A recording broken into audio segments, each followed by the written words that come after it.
2nd of May, and Councillor David O'Mahony. I'm Chair of the committee. We're not expecting a fire drill this evening, but if the alarm sounds, you'll be directed to the nearest and safest exit by members of the team. Can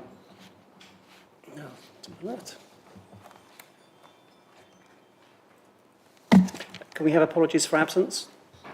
Thank you, Chair. We've had apologies from Councillor David Whitcroft, who is being subbed by Councillor Cliff Betton, and Councillor Ying Tong Perrott is subbing for Councillor Liz Noble. Thank you. Members, do you have any declarations of interest? Councillor Garrett, Councillor Quinn, Councillor Wilson. Thank you, Chair. So, I think going back to the last meeting, I had an email from a resident with some details. Obviously went to site visit yesterday, bumped into one of the residents, had a conversation with them then, had a conversation with them tonight, and also happened to bump into what I realised was the developer last night as well, who I happened to know through something else. So, again, come with an open mind, but that just to clarify all those things. Councillor Quinn. Thank you, Chair. Yeah, just a repeat of what I said in the last meeting. I've spoken to some residents, I met some residents at the site, but I come here with no preconceived view on the application. Sorry, this is the first one, agenda item 3 as well. Thank you. Councillor Wilson. Thank you, Chair. Yeah, almost exactly the same as Councillor Quinn. I've been contacted by interested parties about that agenda item, but I still have an open mind on it. Thank you. Councillor Garrett.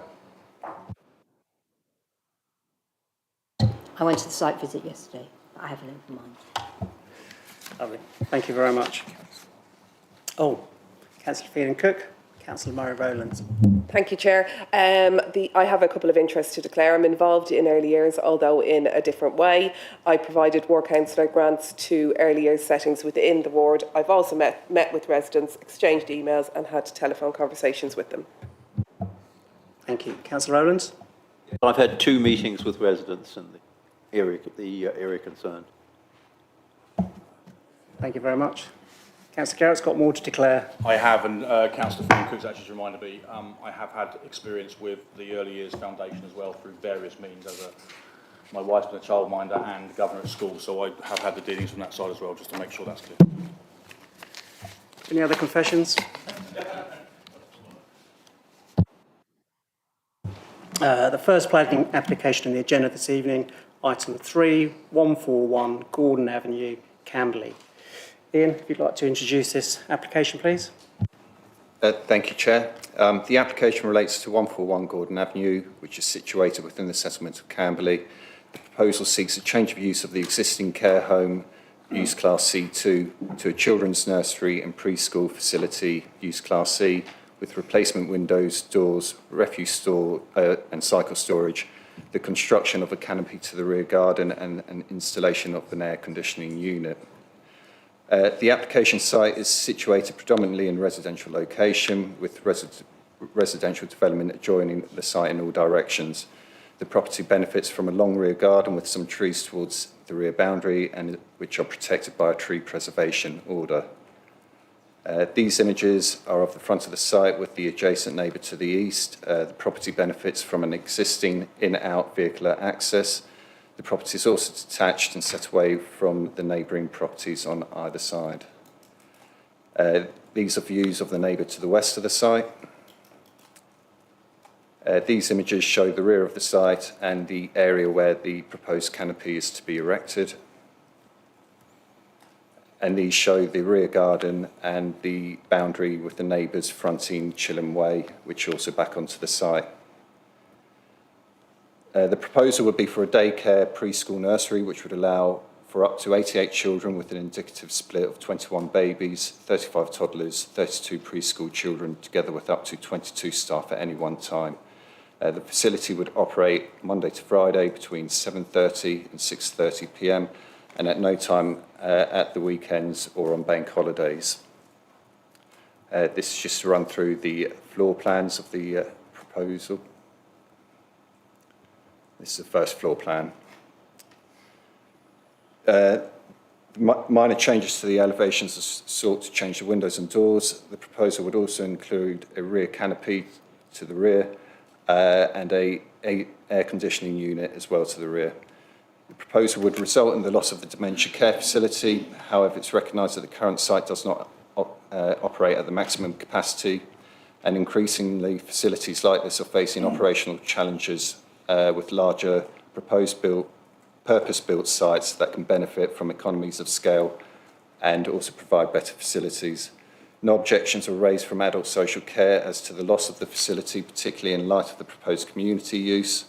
Surrey County Council's early years team have also confirmed a need for such a use in the surrounding area, particularly with changes in the national level regarding preschool care. The application has also been supported by a noise management plan which sets out various mitigation measures against noise impact from the development. This would include the installation of a 2-metre high acoustic fence to the rear and side boundaries within the rear garden and a 1-metre high acoustic fence to the front side boundaries within the front garden. The rear garden would be separated into 4 areas with low picket fencing, which does not require planning permission, to create a baby area, a toddler area, general play and woodland area. As part of the management plan, there would be limits on the number of children in each area and a total number of children in the garden at any given time. Any complaints would also be logged and available to the council on request. No objections have been raised by environmental health, and the proposal is therefore considered acceptable in terms of its impacts on the neighbour amenity. The application has also been supported by a transport statement which indicates that there will be an overall increase in trips to and from the site. However, the proposal would be subject to a pick-up drop-off management plan which would set out 15-minute slots during and around the peak hours, where a maximum of 4 pickups / drop-offs would be allowed during any 15-minute slot. The management plan would also operate a 3-strike policy where drop-offs are missed, which could result in fines to the parents or guardians. In addition, the proposal would retain its in-out access to allow for pick-up drop-off on site whilst providing a total of 4 parking spaces, including a blue badge disabled space. There would be a maximum limit on the number of children and staff. The site is situated in a sustainable location and would be supported by a travel plan secured by a planning condition, together with a cycle, buggy, scooter storage area. Altogether would promote a reduction in motor vehicle trips to the site. No objections are raised from Surrey County Highways, and the proposal is therefore considered acceptable in terms of its highway impacts. To summarise, the proposal is for the loss of a C2 facility, which is supported in principle by Surrey County Council Adult Social Care, who accept the rationale behind the development. The proposed daycare preschool use is supported by Surrey County Council Early Years, who point to a demand in the wider area, which is due to increase following national funding changes. No objections have been raised by the Council's Environmental Health Officer, who consider the noise mitigation measures are acceptable and should be implemented in full, and these are secured by a planning condition. No objections have also been raised by County Highways, who also recommend the adherence of the pick-up drop-off management plan. On this basis, the offer recommendation is to grant planning permission subject to the conditions. Thank you, Chair. Thank you, Ian. We have several public speakers for this application. I'd like to call up David Webb.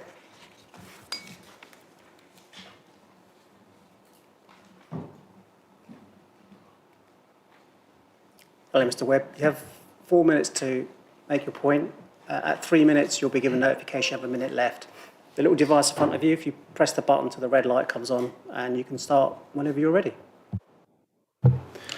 Chair, members of the committee, thank you for the opportunity to speak today.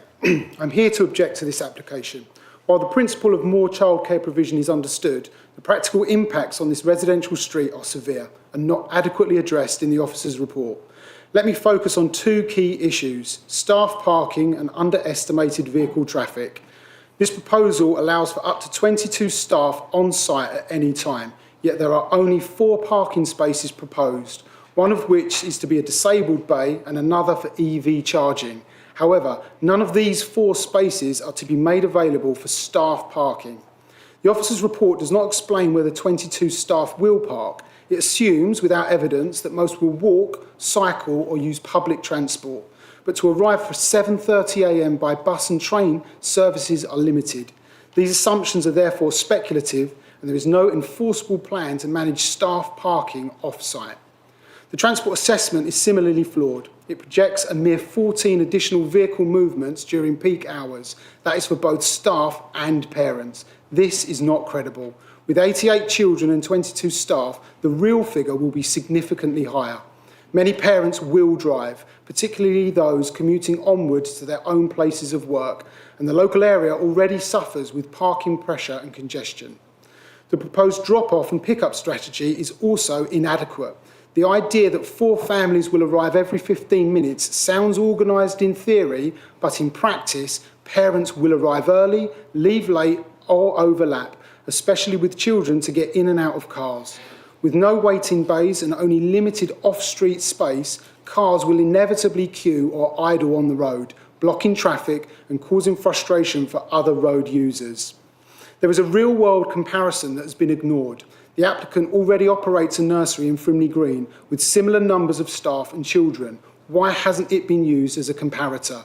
Likely because it would show that nearly all staff drive and that parent drop-offs far exceed the numbers claimed here. So, if their own existing nursery demonstrates a much higher level of car use, it's deeply misleading to suggest otherwise in support of this application.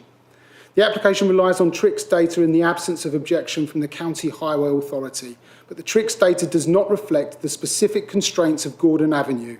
Not all the properties benefit from off-street parking, and it is a road already stressed and made narrow by double-parked vehicles and few passing points for two-way traffic. Moreover, the report repeatedly downplays these concerns by suggesting that the nursery may not always be at full capacity. But this is a planning application for full occupancy of 88 children and 22 staff. That is what must be assessed. Granting permission on the basis that the site might be underused in practice is not responsible. 1 minute left. We must plan for the worst case scenario, not hope for the best.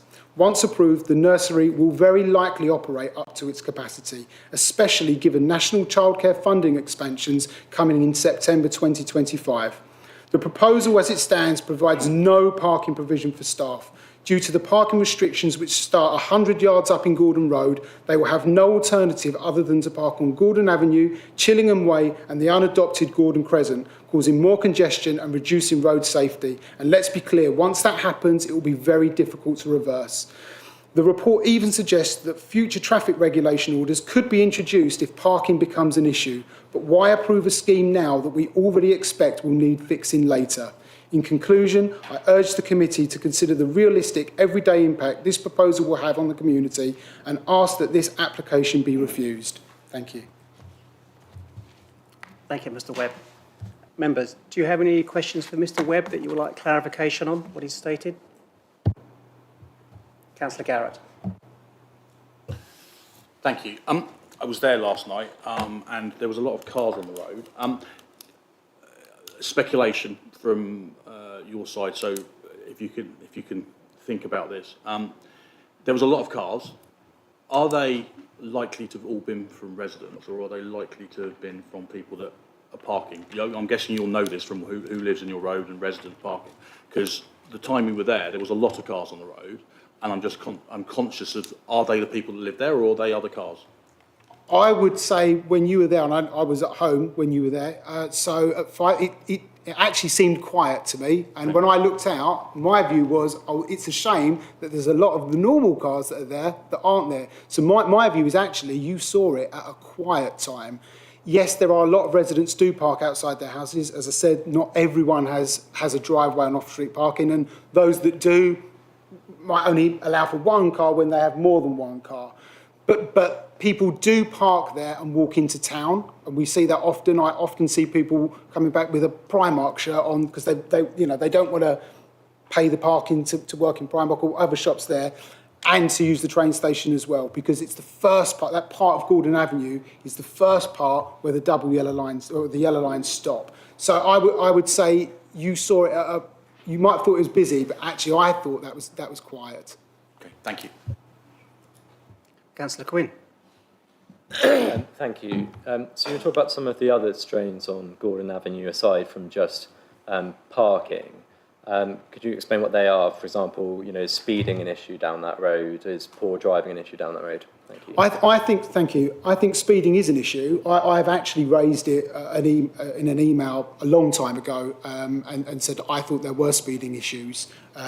It's a busy road, I think, both for traffic and footfall. There's a lot of footfall, people walking into town. They obviously cut through from the Frimley Road. It's the kind of quickest route to get into town. So there's a lot of pedestrians. At those peak times in the morning and the evening, there's a lot of school children walking there with their families. But there's also a lot of traffic as well. People use it as a cut through rather than go down Park Road. They will use it as a cut through from the Frimley Road into town. So it is busy and people do speed. And because of the double parking, you have to wait. You have to wait, nip in, wait for the other car to pass. With a lot more cars parked, that would be increasingly difficult. Members, do you have any other questions? Thank you, Mr. Webb. Thank you.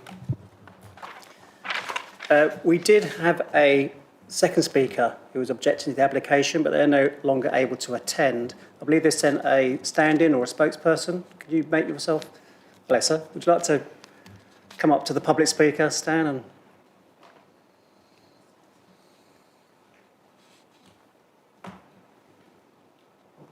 may we just ask who you are? Yeah, good evening, everybody. Pop that on.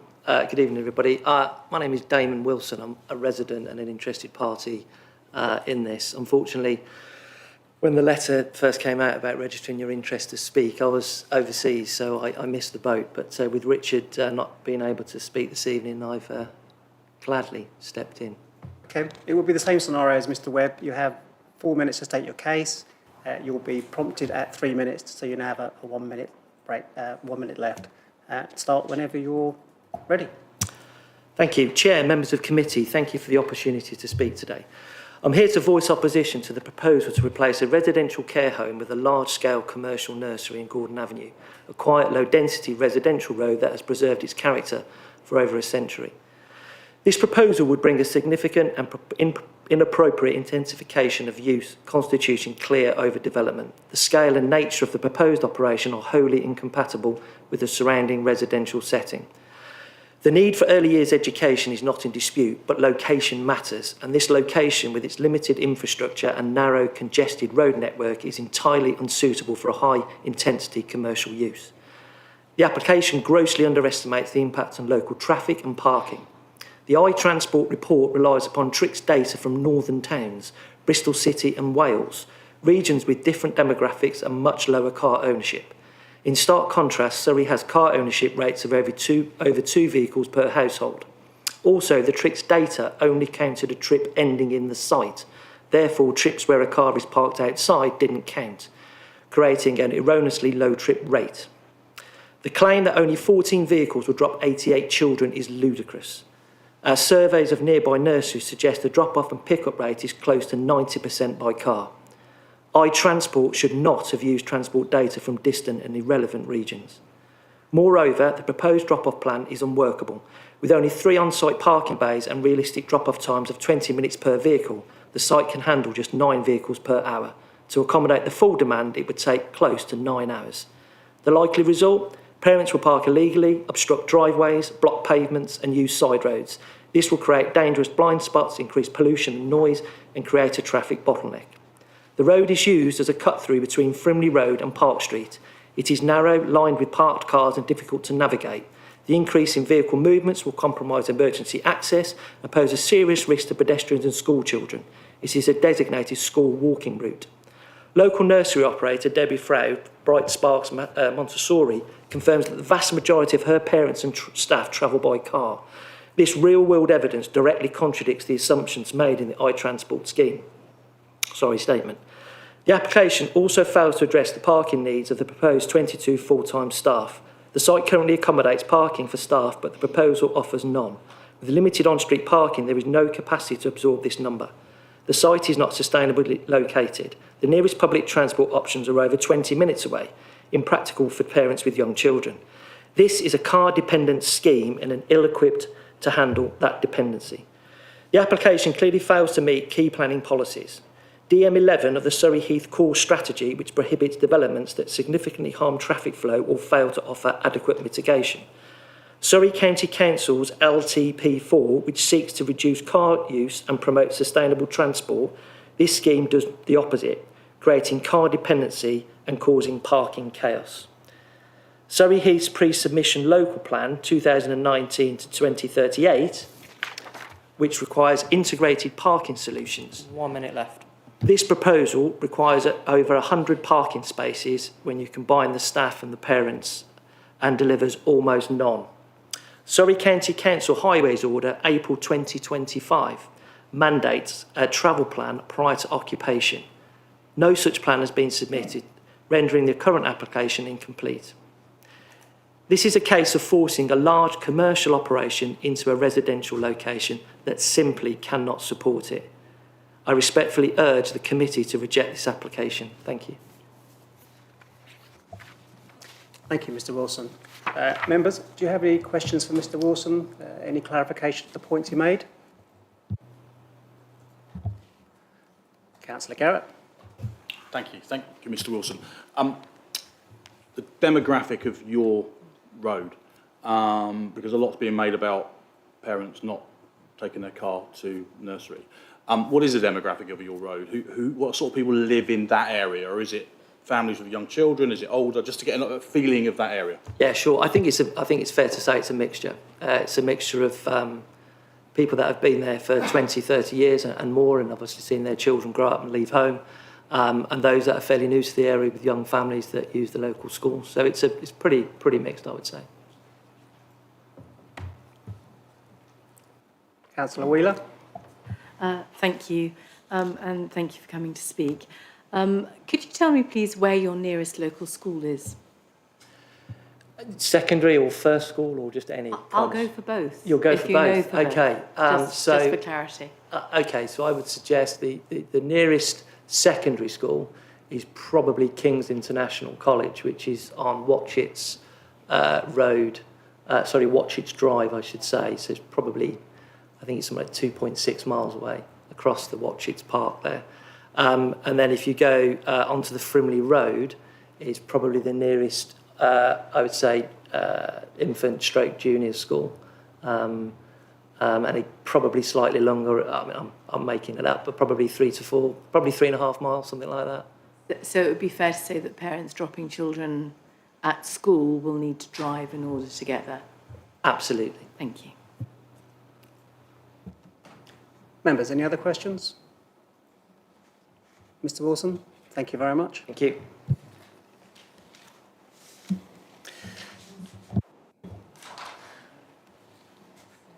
The final speakers who are for the application will be sharing the 4 minutes are Tanya Tyndale from Verve Planning and a representative from iTransport, Dominic Smith. Would you like to come up?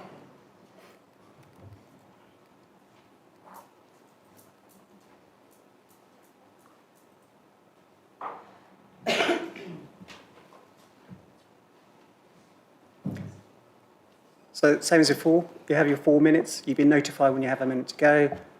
Press the button on the device when you're ready. Good evening. I'm going to cover a few points before handing over to our transport consultant. The care home is no longer viable due to operational inefficiencies, outdated accommodation and substantial capital investment requirements. The owners have marketed it, but there has been no interest from any other care home operators nor any other C2 users. There is strong national and local policy support for early years provision to support working families. A day nursery on this site will cater for an identified need in a sustainable location. It will help to address the demand for childcare places, which is expected to increase with the government's new funding programme. The noise report demonstrates that there will be no unacceptable impact. A noise management plan will be secured by condition. This includes an acoustic fence, screening over the toddler area, and a limit on numbers of children within the outside play areas. There are no objections from your officers, nor from Surrey County Highways, early years, or adult social care teams. We therefore hope you can support this application for this new community facility. Good evening, councillors. I'm Dominic Smith of iTransport. We're a specialist independent transport planning consultancy that have been advising the applicant on matters of transport and highways. The applicant operates nearly 300 nurseries across the country and are intimately familiar with how their sites operate during pick-up and drop-off periods. Ensuring smooth operation at these times is important to them, not only from being a considerate member of the community, but in the interest of their own customers. On behalf of Bright Horizons, and in response to requests from the councils, we prepared a number of transport documents, including a transport statement, parking strategy plan, delivery and service management plan, and a pick-up and drop-off management plan. These documents were submitted as part of the planning application and have been made available to Surrey County Council, who have raised no objection to the proposals, subject to a number of planning conditions, which the applicant is willing to accept, including the requirement to implement and operate a pick-up and drop-off plan and to provide a travel plan prior to first occupation. The application for much needed local nursery use is within an established residential community, enabling local journeys for both customers and staff without use of the car. There is good pedestrian infrastructure surrounding the site, providing direct and continuous pedestrian access.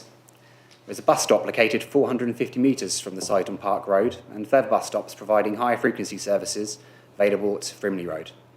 The site is situated 950 metres southwest of Camberley Railway Station. In short, this is a good accessible location for this use, consistent with the objectives of the MPPF as released in 2024. In its current form, the site does not benefit from any sort of control over access or parking. To ensure an efficient operation of the site, an in and out arrangement is to be implemented, formalising what's on the ground already, and is to be secured by planning condition. Parking within the site has been configured to prevent obstruction and to provide an open area to the front of the building to improve access within the site for those travelling by foot. The trip attraction of the site is forecasted using industry-leading software called Trix. In representations, it has been criticised for not being local. It's important to note that locationality has been subject to extensive assessment by the Trix Consortium, and the sites used are in accordance with its best practice guidance. This position is confirmed by Surrey County Council, who are part owners of the Trix software and well positioned to comment on the suitability of the site selection. In addition, Bright Horizons regularly undertake travel surveys amongst its customers and staff. These surveys show that a typical pattern of travel to their sites identifies just 18% of the movements are by cars. Bright Horizons have a policy of recruiting locally, and staff surveys have shown that many staff do not drive nor have access to a vehicle, relying on active travel modes and public transport to attend work. Many employees at Frimley travel there at the moment from Camberley, so would be local commuters to transfer. That's time. Thank you both. Members, do you have any questions for clarification on statements just made by the speakers?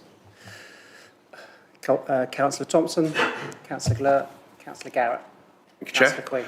Can you, and thank you for speaking this evening, can you give me a practical rundown of how that drop-off and pick-up management system will work with only 4 cars in 15 minutes?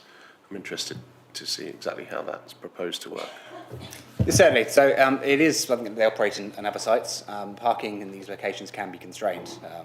Fully aware that if you want to locate these sort of uses, you do so in a residential area that's often land constrained. So the system is effectively a booking system. Parents will be required to book in advance. It's usually when they arrive at the site, they can book in advance for future days, and it'll be administered by the staff operating the site and running the site on a daily basis. Anybody with a car will register in advance of Bright Horizons, so they'll be familiar with the number plates and they'll be able to monitor it and ensure it operates as per the booking system.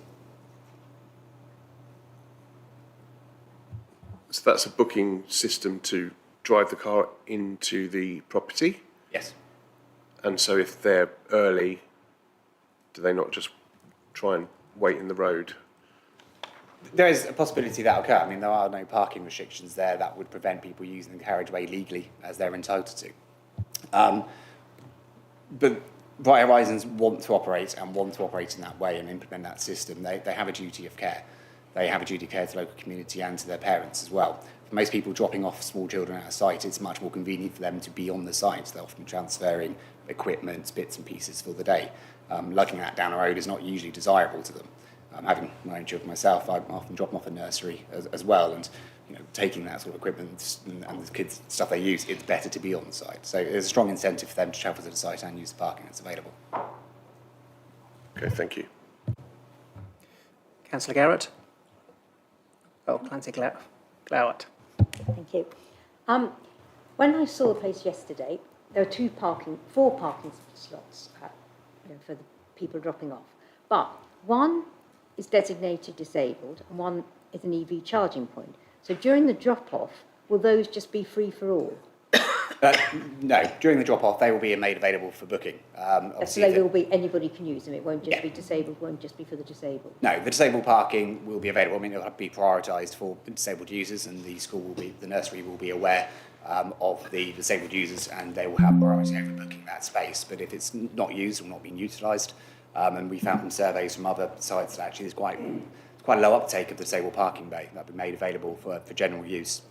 For the electric vehicle charging, that's predominantly for staff. While the booking system is in place during the course of the drop-off and pick-up, Bright Horizons do have a significant changeover of staff. So there's lunchtime cover, there's people coming in for short periods during the day. Staff will be able to park their vehicle on the site during those that inter-peak period. So if they come in at, say, 10 a.m. and leave at 2 p.m., they will be able to park on site and utilise that electric vehicle charging. Okay. And question about the tricks thing. Does it take into account the parked cars down the road when you're doing this? Because I noticed, I think it was on the Surrey County Council thing, they said Gordon Avenue is a wide road, okay, and there's no yellow lines. But if you look at the road, it's got cars parked both sides. So in fact, it's not a wide road. It's quite a narrow road, and people, as one of you said, you have to go in and out all the time. But I just wondered if this tricks thing took into account where people park. Yeah, so TRIX is effectively a large database of traffic data, so it records movements to and from a site. It doesn't look at the specifics of the road, so it's not an assessment tool for understanding, widths of roads. It's an assessment tool for understanding how many people travel to the site and by which mode they travel to. So there's surveys that are verified by the TRIX Consortium, which is a consortium of county councils. And so it assesses it provides a forecast and assessment of the likely forecast trip generation of a site based on its local characteristics. I just touched on my point earlier about the locationality of the site. What it does, it drives down into those sorts of details about local levels of car ownership, accessibility by public transport, the local catchment, how many people live in the local area, and those sorts of details. So yes, to answer your question, it does consider the locality of the site. But not in the sense of it doesn't assess the road. That's the transport statement itself and the assessments go with it. Thank you. Councillor Garrett. Thank you, Chair. Thank you for speaking tonight. I've got a couple of parking questions and I've got another question. We're in the real world, and I know a lot of this happens on algorithms and databases, and I totally get that, and I totally understand that because you can't visit every single site, so I totally understand. But in the real world, as alluded to earlier on, my wife used to work at a nursery not that far away, and every single member of staff drove. I used to be a governor at 2 primary schools, which also had nurseries, and a junior school. They all were within a very short demographic of the area, because obviously the nature of that beast is they have to be within the area. Short walk, pretty much every parent drove, and they were dropping off children at maybe King's or Tomlin's as well. So I get all the information you're saying, but in the real world, not everybody doesn't drive. Okay, so that's the first point. This drop-off and pick-up. Now, the 4 parking spaces, as I understand it, speaking yesterday to your colleague, those parking spaces could be used during the day when it's not the drop-off, pick-off time by staff members. So potentially, if they got there early, they could, I'm guessing, leave their car there, or they'd have to move it afterwards. But my issue with that is, if that's the case, these staff members are potentially going to have to leave the nursery to move their cars whilst they should be looking after children. So I'd like to get an understanding on how that works, because I think the hours are so the drop-off is between 7:30 and 9 o'clock. So after 9 o'clock, there's no drop-off, so they could park there. But if they were there for the full session, because I know, speaking to your colleague yesterday, it's a day nursery, so they don't do half sessions. That means before the 4 o'clock session starts, they're going to have to move their car when they should be looking after children. So I'd like to understand that. And if I just asked a question in reference to the nursery, I did ask it yesterday, and I didn't get an answer that I was happy with, so I'm going to ask it again. EYFS clearly says that a child is learning through play. So if there's 20 children already outside, as stipulated within the papers, and little Johnny, that's not one of that 20, wants to go outside, then little Johnny should be allowed to, and Ofsted will certainly not be happy if you're stopping a child from going outside because of that. So I'd like to understand how that works. Now, it might be that you're not going to be at capacity at 20, which means it could be 18, in which case if little Johnny wants to go outside, you're not hitting your 20. And the last question referenced the noise. I know that the noise management plan was done. I'd just like to understand if anyone in the room can explain that, and I don't know if that's down to you guys. How does this work? Because in the summer, the windows are going to be open. Those children are going to be making noise, which is brilliant because that's what kids want to do. They're also going to be outside in the garden, okay? And there's also an aircon unit.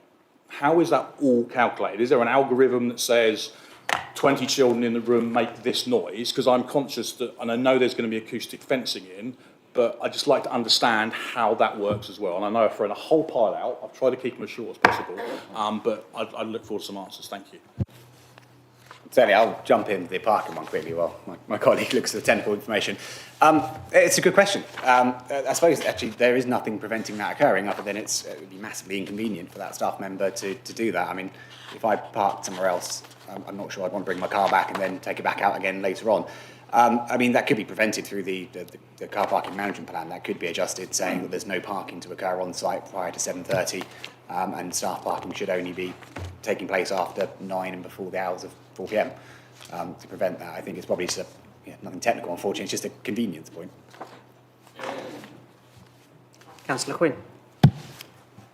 Thank you. I'm so sorry, I missed that. So sorry, Councillor. You'll have to reel back, Mr. Quinn. Like to answer. Yeah.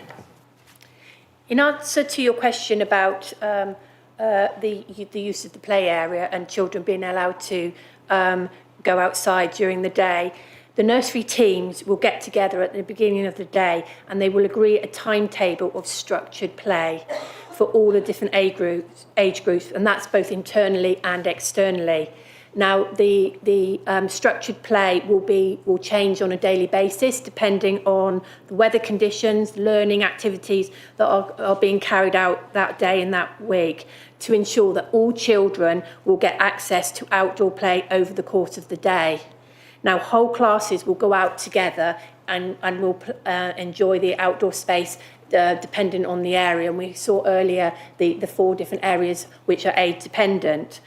They will be supervised continuously during the outdoor play sessions to ensure that children are engaging in the activities, and then the nursery manager will monitor the use of the garden and will conduct regular checks on activities. So there is a specific timetable of structured play that will enable the children to enjoy the outdoor play area, which is in accordance with the relevant guidance. And then in terms of the noise aspect, the application is accompanied by a detailed noise report by KP Acoustics, who are very familiar with the nursery settings. They do all of Bright Horizons assessments. That's been assessed by your council's environmental health officer, and the findings are agreed with them. What that report does is it monitors what's called the background noise levels, and then it assesses the various elements of potential noise sources, such as the use internally with the windows open, the use of the external play areas, also the parking and drop-off pit process, both in terms of car vehicle movements, also noise of vehicles shutting and that. And based on their technical report, which is in accordance with the relevant standards, it concludes that there would not be a noise disturbance impact. And those results have been agreed with the Environmental Health Officer. Thanks very much. Members, just to add to that, we do have an environmental specialist online who could assist us with that question, if you'd like to hear them now. I would like to understand just briefly. Yeah, so would I. Okay, can we bring them up? Oh, actually, if you want to do it one, yeah. Councillor Quinn. Sorry, would you like to hold a moment, Councillor Kim? Would you like to ask your questions? And then we'll start with the environmental. Thank you, yeah. Cool. Thank you for coming and talking to us. So just a few questions. So the pick up and drop off plan comes with a free strike policy and potentially parents getting a fine. Has that been used at any other nurseries? And I want to know what are the typical monetary values of those fines and how often are they given when parents don't comply with the pick up and drop off plan? If you have that information, that would be helpful. And we have heard a bit of mixed stuff from you about staff parking. So that was new information to me that maybe the staff could park those who are arriving, let's say, for a lunchtime shift. But aren't you then acknowledging that the staff do need parking and that in the mornings and in the evenings there's no parking provision for them at the moment? So they're not going to travel by other types of public transport, especially early in the morning. They are going to drive and they are going to have to park somewhere, and that's not explained.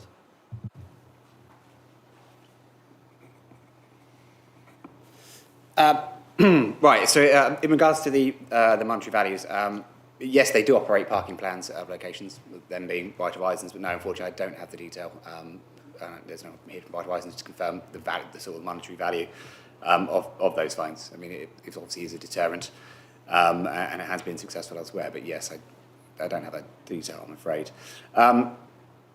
In regards to the parking for staff, yes, I mean, the parking strategy only prevents parking for parents, prevents any parking occurring other than parents during those defined pick-up and drop-off periods. Within the interpeak and the interlull, it is an all-day nursery, so there will be no parents arrival during the day unless it's to, pick up a child, for example, who may have gone home unwell. So it would be available to those staff that occur during changeover. They wouldn't be there for the pick-up or drop-off period, and so could use that and wouldn't be prevented from using that in terms of the car park management plan as it's set out. In regard to the staff travel, I touched upon the statistics in there. That's 18% of the visitors to the site come by car. Some staff may choose to travel and arrive there before those drop-off and pick-up periods occur. For that, they would need to park elsewhere. This could be on carriageway, in a local car park, or another parking opportunity which is available to them and available to use. The test, when you look at it in terms of the MPPF, isn't whether people are parking on the carriageway, it's whether it can be done so safely and whether it causes a severe impact on the operation of the network. At present, if people are parking on the carriageway, they are doing so legally. Where it's unsafe to park, there is traffic regulation orders already in place preventing people from parking there. They're enforceable, and that's a mechanism for controlling unsafe and parking on the carriageway. If there's availability of parking and it's not being used, people can use it, and that could be staff, that could be residents, that could be anybody from the local area. And it's that element of control. It's whether it's safe, and those locations that are unsafe are controlled. Okay, thanks. Councillor Wheeler. Thank you, and thank you for coming to the Planning Committee this evening. I noticed that the rooms at the rear of the property all have French windows. I'm assuming that in order to increase air circulation, etc., and provide a nice environment for the children, the French doors would normally be open with some form of barrier preventing the children going out. So we've got 3 sets of French doors. I also wanted to be absolutely clear and have absolute clarity that it's 20 children at any one time in any area of the garden. Is that what you're agreeing to? Because I noticed there are several areas of garden, each of which are said to house 20 children quite comfortably. So I'm aware that in other planning applications, we have looked to limit noise by having a closed door and a closed window policy. I'm assuming that isn't currently, sorry, I'm trying to see you and get my voice projecting. I'm assuming that's not currently within your plans, that the French windows would be open in order to make it more pleasant for the children. Are you able to put the rear elevation up? Because I think that would be helpful so you can see. So, excuse me, that's the rear elevation. So obviously with any room, it will be supervised at all time. So if the doors are open, the room is actively supervised, and I would say that the doors would only be open once you go out into to access into the rear play area.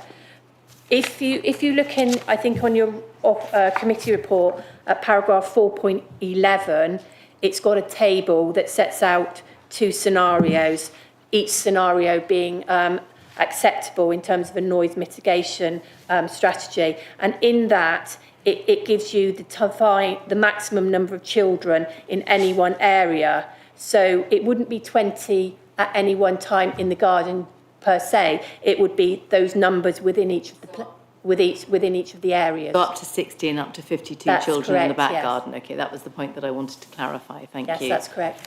And the French doors, you're saying, would only be open at the point that children were about to be out. So presumably a condition to say that at other times, in order to mitigate noise, pollution, and to prevent loss of amenity, would be something we could consider later on within the committee. I would just like to point out, though, that the noise report was undertaken on the basis of the windows being openable. So it is, the noise report demonstrates that even with open windows, there wouldn't be a noise issue. So it's French doors, and I appreciate that they are openable. I'm quite sure that it didn't specifically look at those doors being open at all times. As I said, that's not, with all due respect, it's not a question for you. Okay. It's just something for us to mark for later on the committee, looking at previous applications that have had that restriction. Councillor White.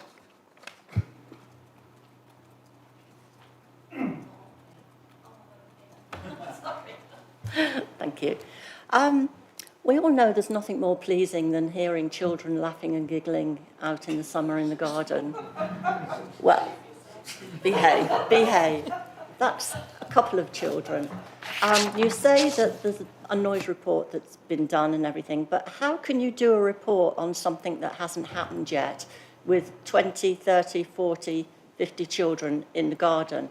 All I can say is I feel for the neighbours either side, even if they have children of their own, that if you move into an area where there is already a nursery or a school, then you expect to put up with that sort of thing. And I've got nothing against children, I have my own, but grown up and gone away. I just feel that it's an awful lot of children in the middle of a residential area, and how can you decide how much noise there's going to be before the children actually go there? And are they going to be quiet children? Are they going to be noisy children? Are they going to be screaming children? We all know that we have different types of kids. And once again, I said, I just feel for the neighbours. In the same way that we heard about the TRICS data that is used in terms of transport assessment and trip generation, the noise assessment has been undertaken in accordance with IEMA guidelines for environmental noise impact, and that is the recognised guidance. And so they use that guidance and that approach to be able to quantify the effects of changes in noise levels arising from certain developments. And so there is like this assessment is carried out. It's a technical assessment that is standard, is recognised within the industry in order to achieve those results. But children are not technical. How can you have a technical assessment on something you know nothing about? You don't know what sort of children you're going to have there. I say there could be the most noisy children ever. You don't know until it's going to happen.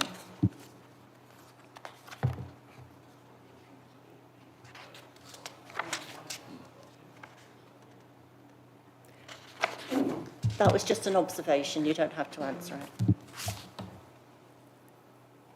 Councillor White, would you like to speak to the Surrey Heath environmental officer who's been dealing with this application? She might be able to shed some more light on it. Yeah, that's okay. If she can answer the question, how you can evaluate something that hasn't happened yet. Yes? Yeah, I mean, so it's a very good point. Yes, children noise by nature is highly variable, and that is why it's always managed in association with a noise management plan. So regarding the assessment plan that's submitted to us, there are a few points that probably worth noting. First of all, the ventilation would mainly rely on the air conditioning unit, which can reduce the reliance on opening window for the ventilation purpose. So we'd assume that although the assessment was carried out with no windows assumed closed, sort of like worst case scenario. But in reality, most the doors and windows be closed most of the time. So indoor noise probably is going to be relatively small. And the second point regarding outdoor playing noise, I think there is a enclosure that's going to be set up for toddlers area, which one of the area closest to the neighbor. So there will be acoustic fans and a canopy, so fully enclose that section. So that would effectively reduce one of the major noise source. And I think hopefully when managed in line with the noise management plan, this would control. But then again, by the nature, that's highly variable. So we can't guarantee that wouldn't be any noise. So that would be then depend on the management team, how they review the situation, how they assess the situation, and in the operation, how they manage complaint, etc. That's all I can say. Thank you, Anne. Councillor Woodall, you had another question? I do, thank you. And I have to say I'm slightly grateful for the information, but slightly concerned because they're talking about the nearest neighbour. I think I counted 6 neighbours abutting this particular application. So although, I don't know if we can go to the site plan, if we can pull that up, so that we can have a look at that. Nope, that back. No. Oh, well, that one will do. Okay, well, that one will do, actually. So you can see there, you've got 6, in fact, slightly more on that image. You've got 7 people directly abutting that, plus whatever the properties are, or the road and the parking is to the rear. So unless the whole area is has got a canopy over it, and it's a noise reduction canopy, it is going to have a sizable impact, not just on the neighbour where the first toddler area with the canopy is, but the children that are playing in the woodland area. I think there's very often mud kitchens, that sort of thing associated with it. So I think it's slightly disingenuous to say that a canopy will deal with the noise that covers the other 2 play areas and the number of neighbours that are likely to be impacted by it in terms of residential amenity. So I don't know if our colleague at County had the opportunity to look at the full site plan in relation to the number of neighbours that actually abut this garden. Thank you. Members, do you have any other questions? Gavin? I'd like to come back on it. I think just worth coming in here just on that point, Councillor Wheeler. Under 4.9 of the committee reports, there is, although not all areas are going to be enclosed in a canopy, there is going to be acoustic fencing installed as part of these segregations in this area. So that's going to mitigate the impact and harm to the actual adjoining neighbours. So that's a form of mitigation which has been put forward by the applicant to prevent that harm going forwards and to prevent any impacts to neighbouring properties.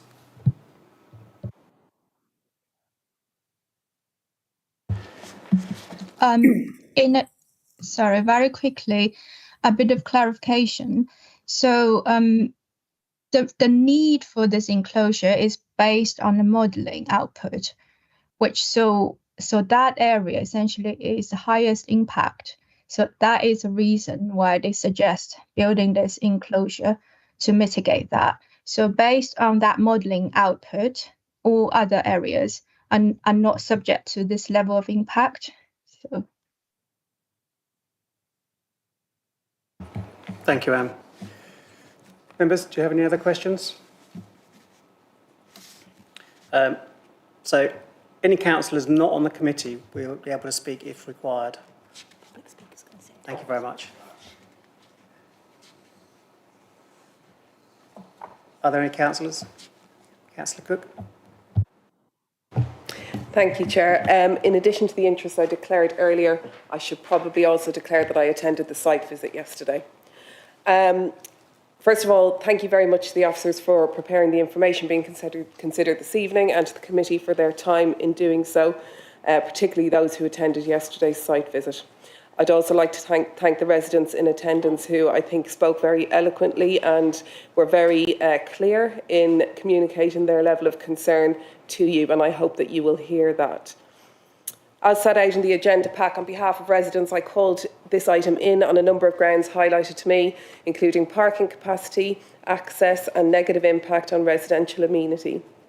This application has received a large number of objections from the local community, who, as mentioned, have also contacted me about the application. I met with residents at the site and I believe they deserve the right to have this application determined by the elected members that make up the planning committee. As many members will know, Gordon Avenue is the dividing line between Watchetts and St Michael's wards. It's an incredibly busy road, a primarily residential road where houses don't always have their own parking and therefore on-street parking is very, very prevalent. In addition, it houses very busy veterinary surgery along with other businesses. This results in Gordon Avenue being highly used for the purposes of parking, especially during the same time periods of drop-off and collection as proposed in this application. This forms the greatest concern to residents. I note the County Highways response. However, there are aspects of it which I think are based off theoretical understanding, but not true understanding of the issues posed by this proposal. With a total number of children allowed under the proposal being 88, that would result in a minimum staffing level of 22. The consultee report claims that this is a sustainable location, and it is correct that the site is within close walking distance of the nearby railway station, but that is approximately 15 minutes for an adult at a moderate pace. And I do not believe that all staff will use that option. The suggestion that they would all walk in all weathers, so early in the morning and late in the evening, is at best questionable. Even if half of the staff were not to use a car, the proposed parking provision would still be inadequate. Additionally, in the 15-minute drop-off and pick-up slots, that they appear to be quite unmanageable, particularly with the numbers dropping off during those morning times. The immediate surrounding area isn't one that's particularly heavy populated by young families, so it's unlikely that many young children will walk to the premises, even more unlikely where there are older children who need to be transported onward to school. Residents are concerned that there will be serious problems with congestion in the street, double parking and a threat to safety of children being dropped off and children who use the road as their pedestrian route to school. There doesn't seem to be any mention of who would monitor the drop-off and pick-up plan to make sure it's adhered to. Would that be borough or county? No, of course not. And I think it is the hope that people will neatly fit into and abide by the slots allocated to them. The report from Highways also makes claims that they expect the majority of users to be from the local area, but there doesn't seem to be any evidence of how this is calculated. There's no evidence as to demand in the local area. That said, I agree that there is a need for childcare spaces, I know, and that is well documented nationally. If this provider were to be successful, I have no doubt that there would be interest and demand from a much wider catchment area than the immediate surrounding. Residents also feel that this proposal would be an impact on the residential amenity of neighbours. Currently, this is a care home with 10 rooms. The proposed change to up to 88 children will be a significant change of use, especially in terms of the outdoor areas, and that will certainly have an impact on the amenity for neighbouring gardens. There's also concern that the outside provision is very limited. With use by up to 88 children, it does not appear to be a sufficient space. There will be an addition of a roofed outdoor area, and it's not clear whether this has been adequately considered in the noise assessment, although we have had clarification on that this evening. And in terms of the noise assessment, I think it's naive to believe that there will be no impact on residents in the surrounding properties with the addition of up to 88 little voices in the vicinity. It is the sincere hope of residents of Gordon Avenue that the committee takes a common sense view and are minded to refuse this application this evening. Suggested grounds could be, as I mentioned, inadequate parking provision, impact on residential amenity and provision of amenity space for intended users. If the committee is more minded to approve the application this evening, I would ask that a decision could be deferred, and I'll explain why. It's accepted that there are no statutory objections. However, this appears to be based on theoretical proposals which residents cannot find faith in. In order to satisfy that, I would ask the committee to consider whether we could request for an independent assessment to be undertaken to look at the usage of drop-off and pick-ups. And before I finish, I just wanted to pick up on a couple of points that are issued. The 18% figure that has been mentioned, I wonder, is this 18% of parents that use the booking system? Because I know from personal knowledge, from being a mother myself, and also knowing the early years settings in our area, that does not correlate at all with the level of car use. And I know that members of the committee have mentioned that as well.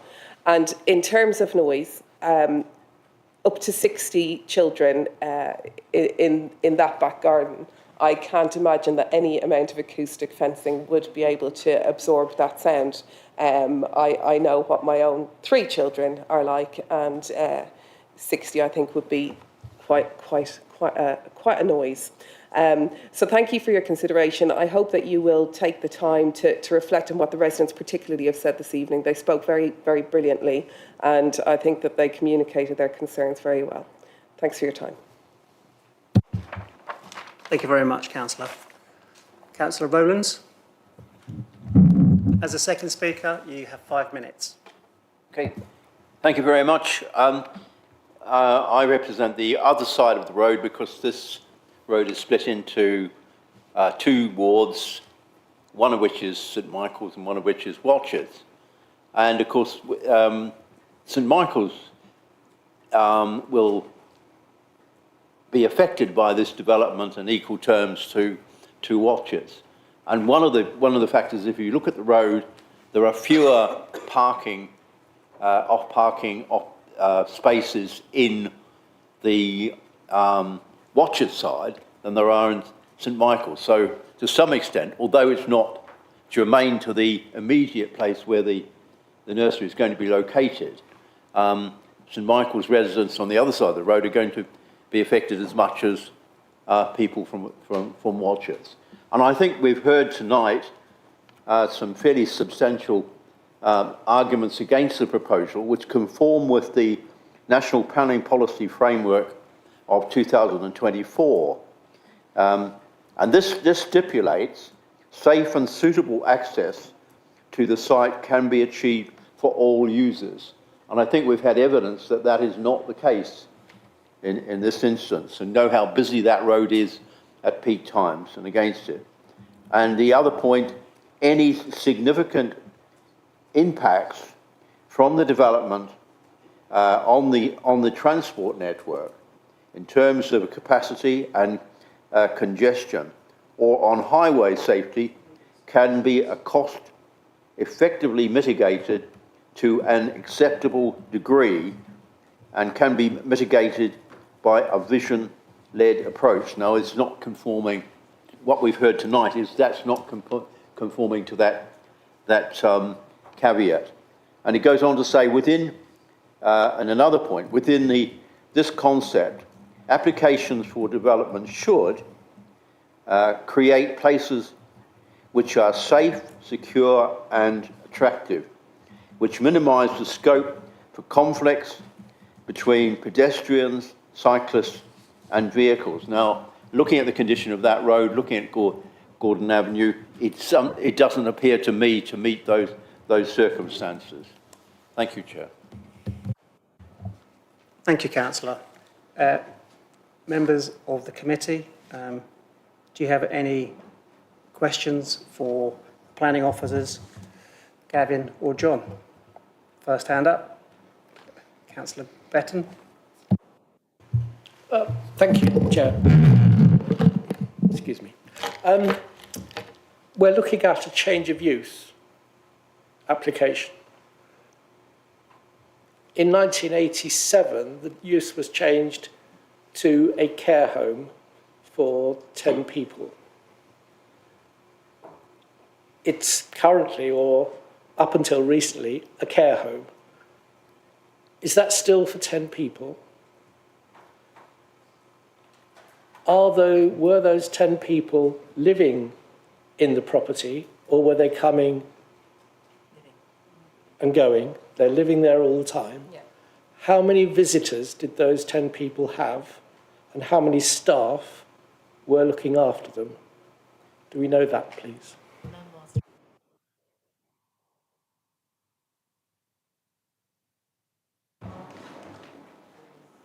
Whilst the officers are looking that up, or do you have an answer? Or should I go to the next question? Do any other members have any questions? Councillor White? The right side this time. Sorry, did I get an answer? They're just looking it They're up, just so looking yeah, at it. whilst they're looking it up, we'll go to the next question. In the report from the, I'll say the tree officer because I can't say the long word, they raise no objections subject to recommendations of the tree assessment being complied with in full. If you're putting up acoustic fencing, does that mean you're going to have to be removing the trees and then you'll be removing another barrier for the noise, wouldn't you? So are there any trees going to be removed to accommodate the acoustic fencing? The proposal doesn't include any tree removal. Any works within a protected tree would be, in terms of the fencing, would be subject to a tree arboricultural assessment, which has been reviewed by our arboricultural officer, and it's been considered to be acceptable, so there shouldn't be any harm to any of the protected trees. Councillor Quinn? Thank you. I'll start by answering Councillor Betton's question. Point 2.2 in the report says the site currently operates with 3 full-time staff and 3 part-time staff. So that's 6 staff in total. So I hope that answers his question on that. Yeah, just to really say, one of the factors I think that's not been discussed is road safety, and I'm keen to get officers' views on this. Especially considering the fact that the road sign for Gordon Avenue was knocked down not that long ago and actually had to be replaced at the end of the road. Are officers or county not at all concerned about road safety on this road at all and the possibility of a nursery operating there? Can we bring in our council colleagues here to answer that question? No problem. Thank you very much, Councillor, for the question. We do have concerns about highway safety, but there's always a bit of a trade-off when it comes to assessing highway safety. We are constrained by the evidence we've got, which is limited to road traffic incident recorded incidents, which are collected by the police. And these are the ones that are used to demonstrate where you get particular hotspots for incidents. And there's also a bit of a weird dichotomy as far as roads are concerned and highway safety, in that the more dangerous it feels, the more... Sorry, can you not hear me? Oh, there we go. The more dangerous it feels, drivers tend to change their behaviour, road users tend to change their behaviour.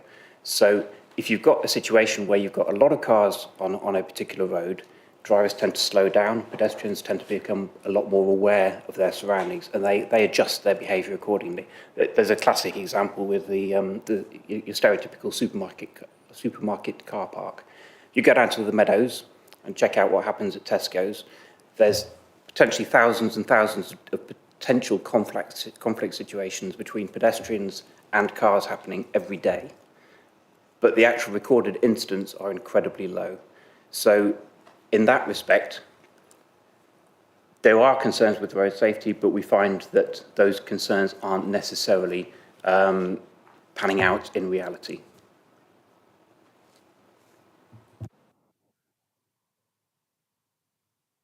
Good answer.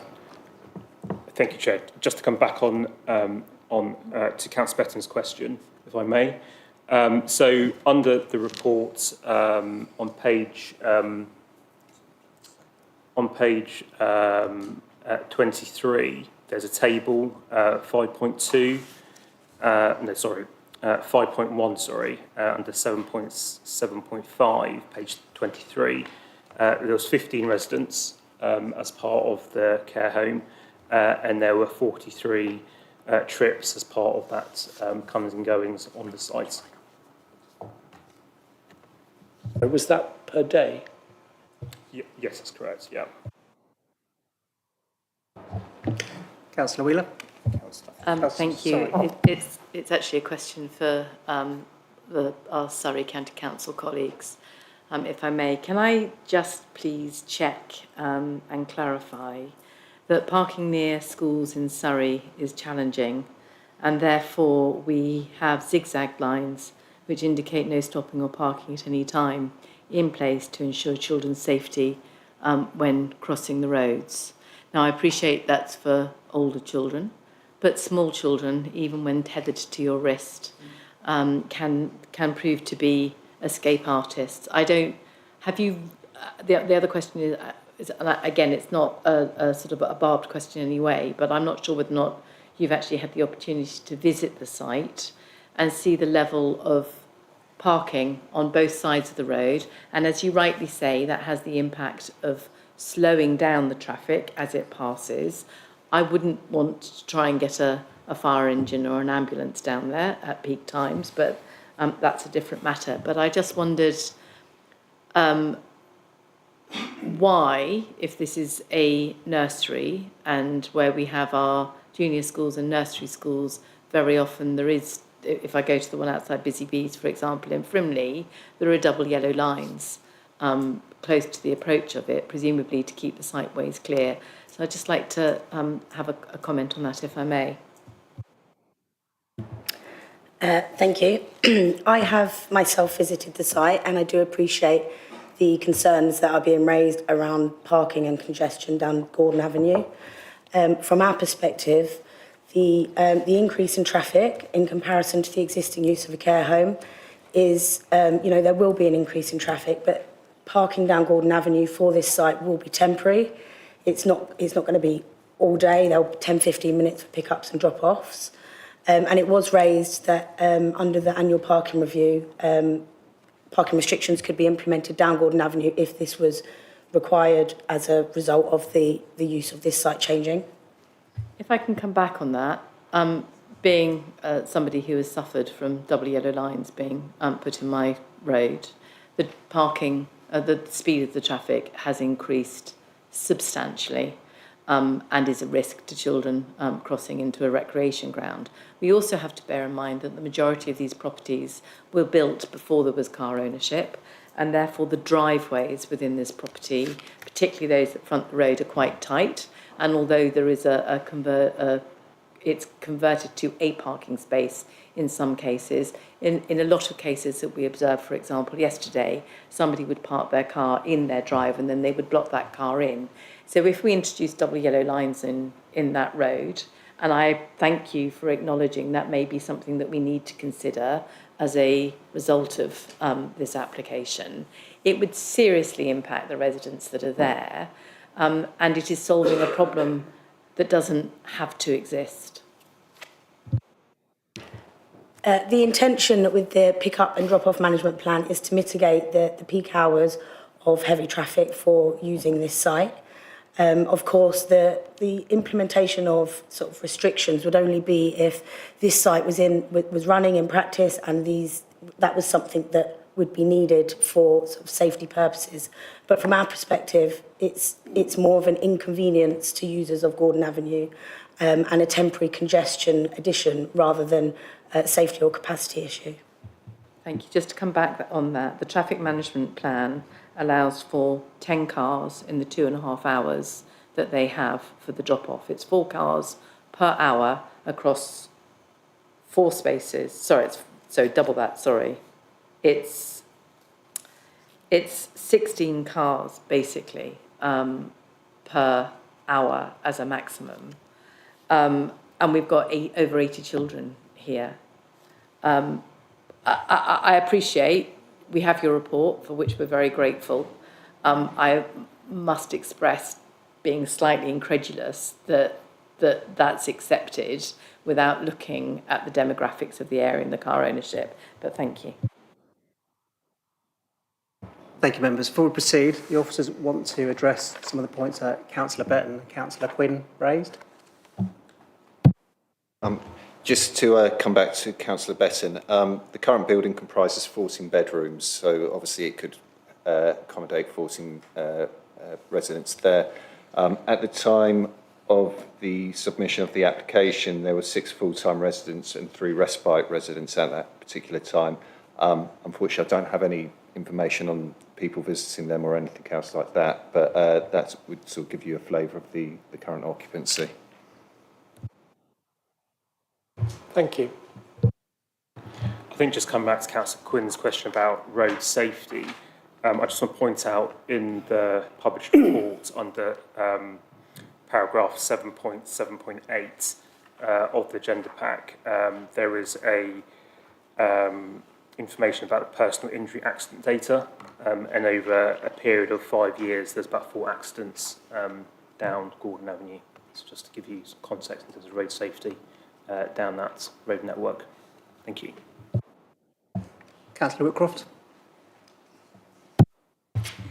Thank you. I come at this from a couple of angles, actually. The first, since we've just been talking about the traffic management, I'm afraid as I think probably from the faces most do, agree wholeheartedly with Councillor Wheeler when she says, you know, again, it doesn't, the figures and the information on here into this set of circumstances just don't seem to be correlating.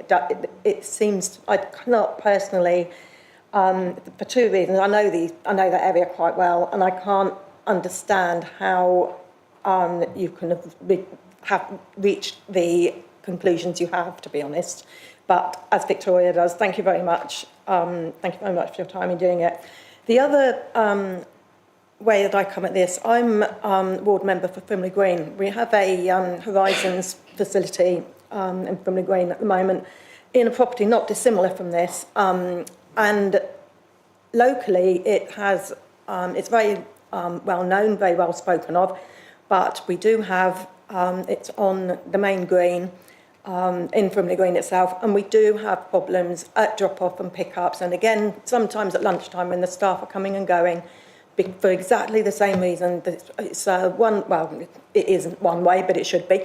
Around the green, you can only get one passing car round the entrance of the nursery. And it does cause problems. It pushes traffic back from all angles of the main road, are congested by the people dropping off and picking up. And you use the word temporary. Well, yeah, they are only there temporary, but they're there every day temporarily. It's every morning in those same hours, every evening in those same hours that those people living in that area have to part with that congestion. And we're not talking about a few people. We're talking about 20 odd plus with the staff, 80 odd children. We're not talking about a few, and that is a problem that we have. As I say, in terms of being part of the community and part of, they're amazing. They're fantastic. They're going to see elderly residents' places. They're completely embedded within the community, and it's great. But that is a problem, and people, as I've said, it does make negotiation around the green and that. And in those 3/4 of an hour-ish in the morning and the evenings are difficult, and I can just see a very similar situation should this be approved coming up for this establishment as well. Thank you. Councillor Garrett. Thank you, Chair. I've got 3 questions. I'm going to make them really short. First question is, do we know what the size of the garden is? I'll throw that one in now, and I'll then go. I've got 2 questions for the our colleagues from county, and thank you for coming along, because there's often conversations we have, and in this particular occasion, obviously you're here. I've got 2 questions. One is the mitigation of the drop-off and pick-up was obviously put in, I'm guessing, and I don't want to put words in your mouth, because you foresaw there was probably going to be a problem. Or was it something that was decided by them? So I'd like, and then I would like actually experience of that from your side, where you've seen that before. Is it a positive? Does it mitigate the things it's meant to? My second question is, a lot of conversations tonight have been about the traffic. And if we take everybody's comments on board, it sounds like it's all going to be lovely. There's not going to be any problems at all. But the point you made was, if there is a problem, we could put yellow lines in because of the increase in traffic, which means then the residents end up with an issue with double yellow lines outside their houses for something that we've said in this room tonight isn't going to be a problem. If we're already admitting if there is a problem, we could put double yellow lines in, that concerns me a little bit, because these residents have highlighted a problem. We're saying it's not going to be a problem, but actually if it is a problem, we can put yellow lines in. So I'd like to get a feedback on that one as well. Thank you. Well, firstly, I'll address your second question, because that could have been my poor wording.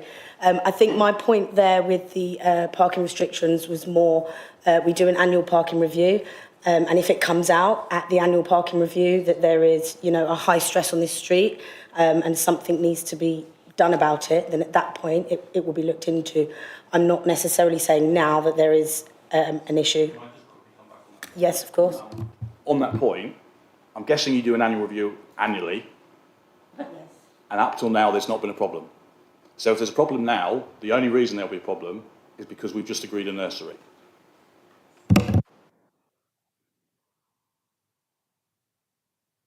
Not necessarily. There's an awful lot that happens on the highway network if we had the evidence to point to that particular circumstance and that particular causation, then yes, I would agree with you, but it's a lot more complicated than that, I'm afraid.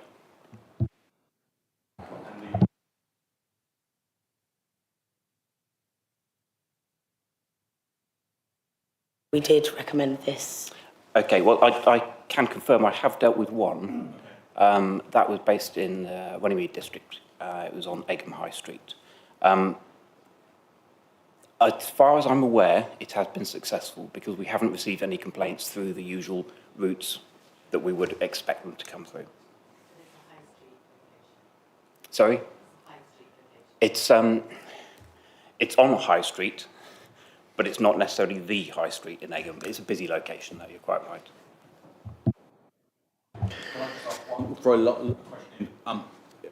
It was mentioned earlier on, obviously we are not going to be policing the issue, okay? So I'd like to understand, if the residents start having problems, what is the system that we put in place that means the residents can complain, they complain to the nursery, I'm guessing, and how does that work? What does that look like? Gavin?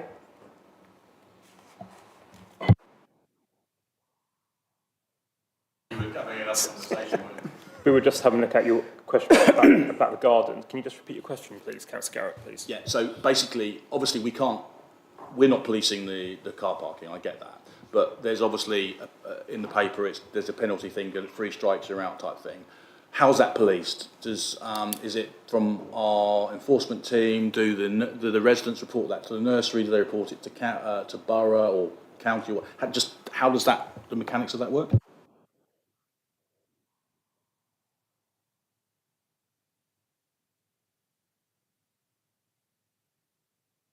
Can we come in on your other question whilst we're looking into that one? Yeah. You go for it. Yeah, so we've measured it because we don't have the actual figure. So it's 600 square metres, the size of the garden now.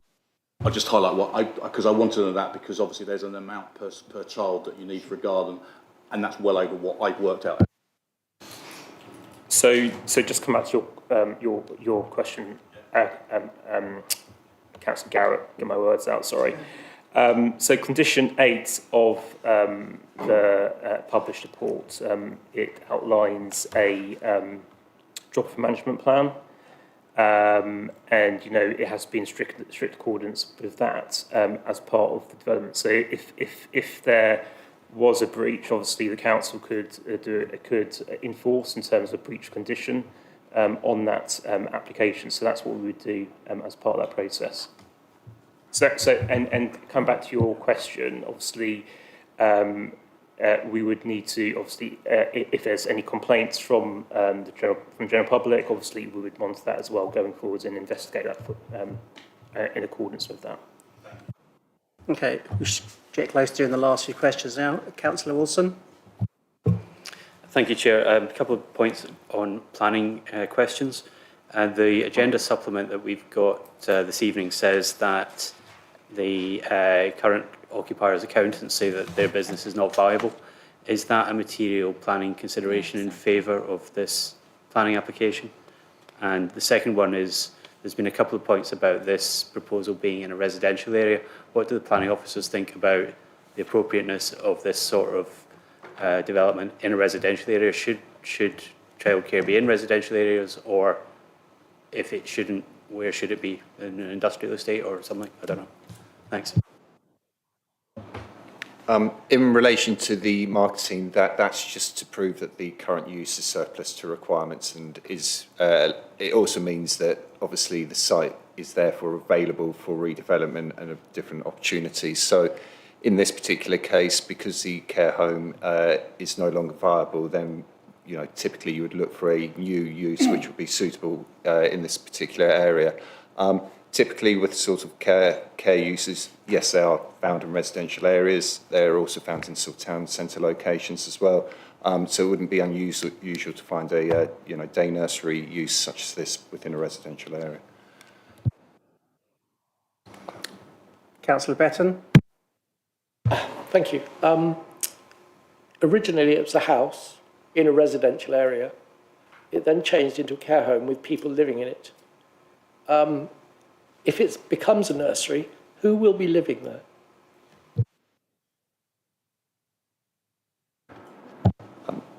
It wouldn't have a lawful C3 use to be used as a dwelling house. So it would, in all likelihood, be vacant, and I'm sure that the operators wouldn't want anyone living there overnight anyway.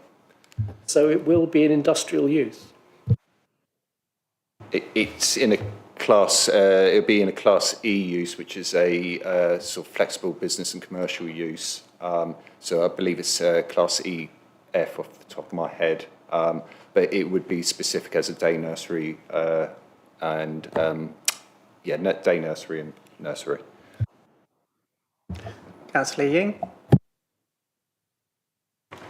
I live in near a primary school in Bisley, and I understand Councillor Wheeler's and Councillor Garrett's concerns, because I encountered myself that the parents, those who are parents can be selfish. We all are, and they do park just outside my driveway, you call it, and it tends to get difficult. We have to get to them. They're always very willing to drive away or drive off so that we can get out, but it's not always the case. That sometimes they walk off, and these issues. If we put a double yellow line, how about the residents? When we have visitors come by, or we have friends or people coming to the house to do stuff. If you put double yellow line to prevent the parents from parking, it would affect us as residents. It's not. I know it's not an apple-to-apple comparison because I'm in Bisley. This is not in Bisley, but the noise. Yes, we have windows that we don't hear the kids screaming, and kids are normally primary school kids. They're a little bit more contained, I believe. As a mother of two, one grown up, one not so grown up myself, one teenager myself. Yes, I am aware that the noise level can be quite,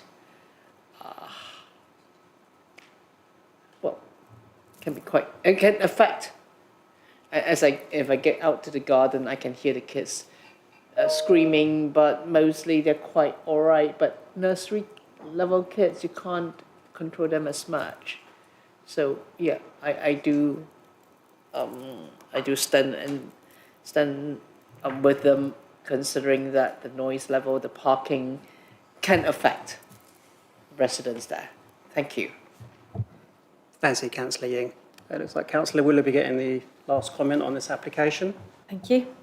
So I'm judging the mood of the Planning Committee, and I feel the mood of the Planning Committee is not particularly supportive of this application, which presents us with the challenge of reasons for refusal, which are defendable.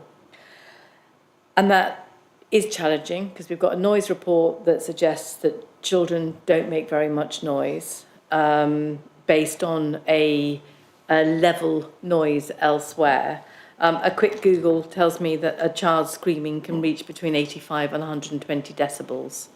I know that from my time on the Heathrow noise change of runways consultation, that it is a change in noise that is said to have a greater impact than ambient noise.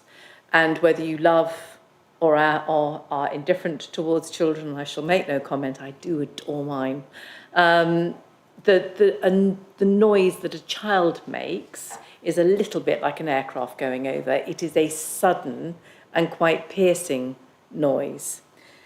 In addition to that, we've got 60 children in a residential rear garden that is abutting 6 homes. So it's fundamentally whether or not we have enough grounds to disagree with the noise report and say that we feel that the noise impact on residential amenity would be excessive in this case. The other one is highway safety. It's really lovely to have county highways here this evening. And my understanding is that on highway safety grounds, we can only disagree or should only disagree with a report that comes from highways if new material has come to light during the course of this evening's planning meeting. And much as I wish, having heard all of the arguments this evening, I want to be very, very clear on this. It is from the arguments this evening, it's no preconceived ideas. Much as I wish from the arguments this evening that we had heard something different, I don't actually think on parking we would have a leg to stand on if we were to refuse this application. And I will move aside to one moment the impact on residential amenity. My personal feeling is it would have a huge impact on residential amenity because it's a massive change of use. To Councillor Whitcroft's part, it's a changing, quite a major change in classification. Putting that aside, if we are minded to approve it, just as we have done or have looked to do on the Southwell Park Road application, which is a much, much, much smaller children's nursery in a residential area, we should say that the doors, other than for egress, should be kept closed at all times in order to protect residential amenity. And that certainly, I think, is something that we should consider putting in the conditions. In terms of the parking, my personal view, it's completely nuts.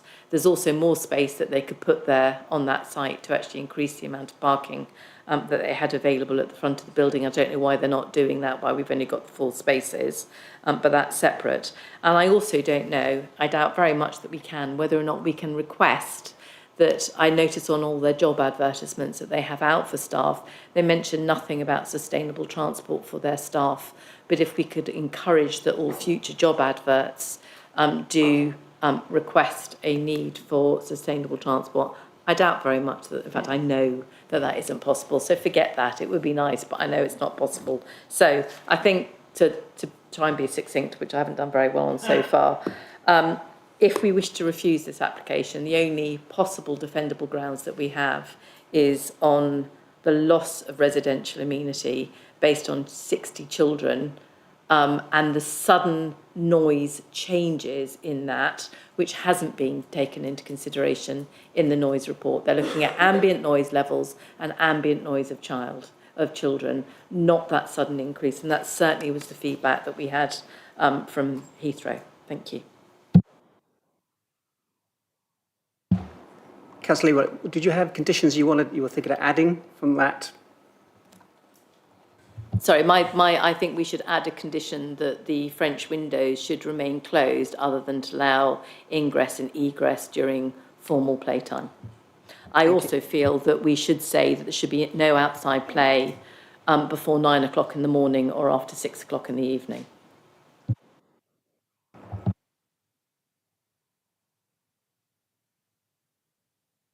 I think just in terms of the noise element, yes, we've had technical experts on the highways issues at the front. We've also had technical experts on the issues at the back. So you could argue, what's the difference? If you're saying there's not an issue with the highways issues, what's an issue with the issue at the back as well? Now, they have looked at the baseline. They've looked at what the situation would be with children there. They've also assessed the scenario with having the windows open.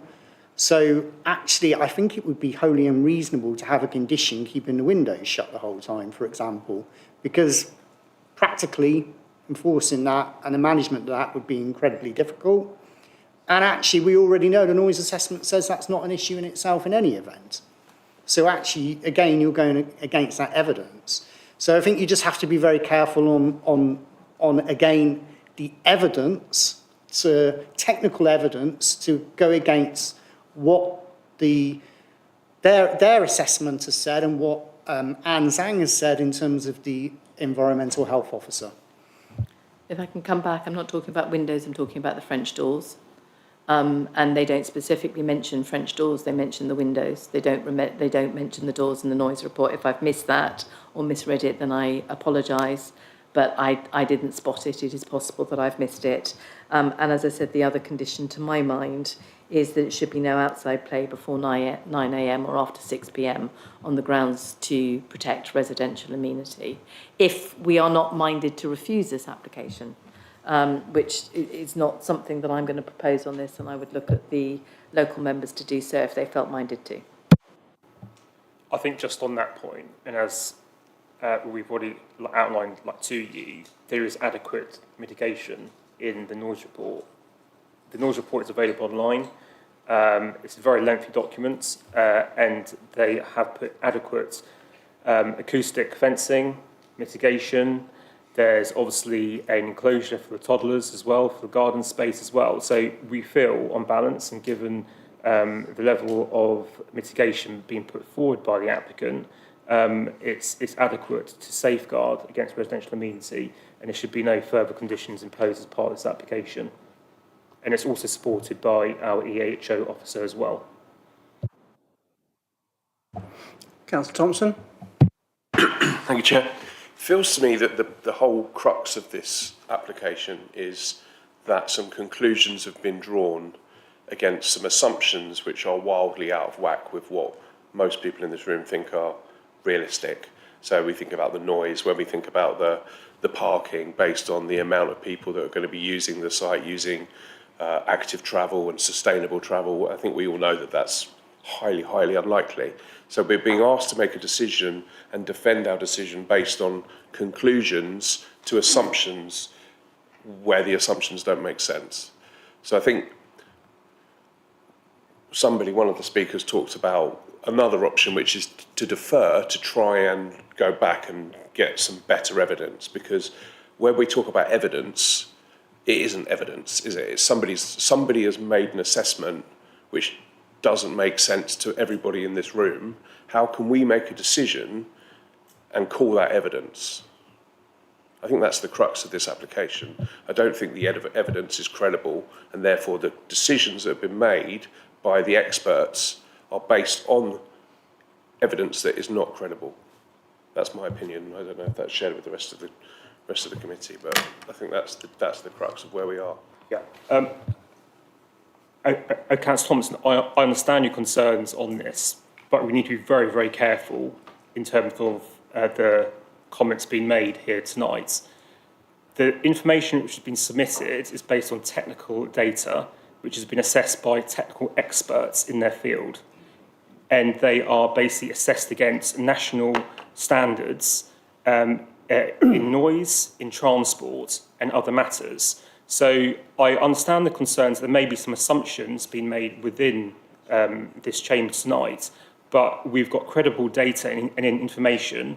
We've heard from the experts that it works credibly, and I think we are on very difficult grounds if we're going to start disputing that information and evidence when we don't have any evidence of our own to dispute that. So I'd be very mindful that members should be balanced in their view on that.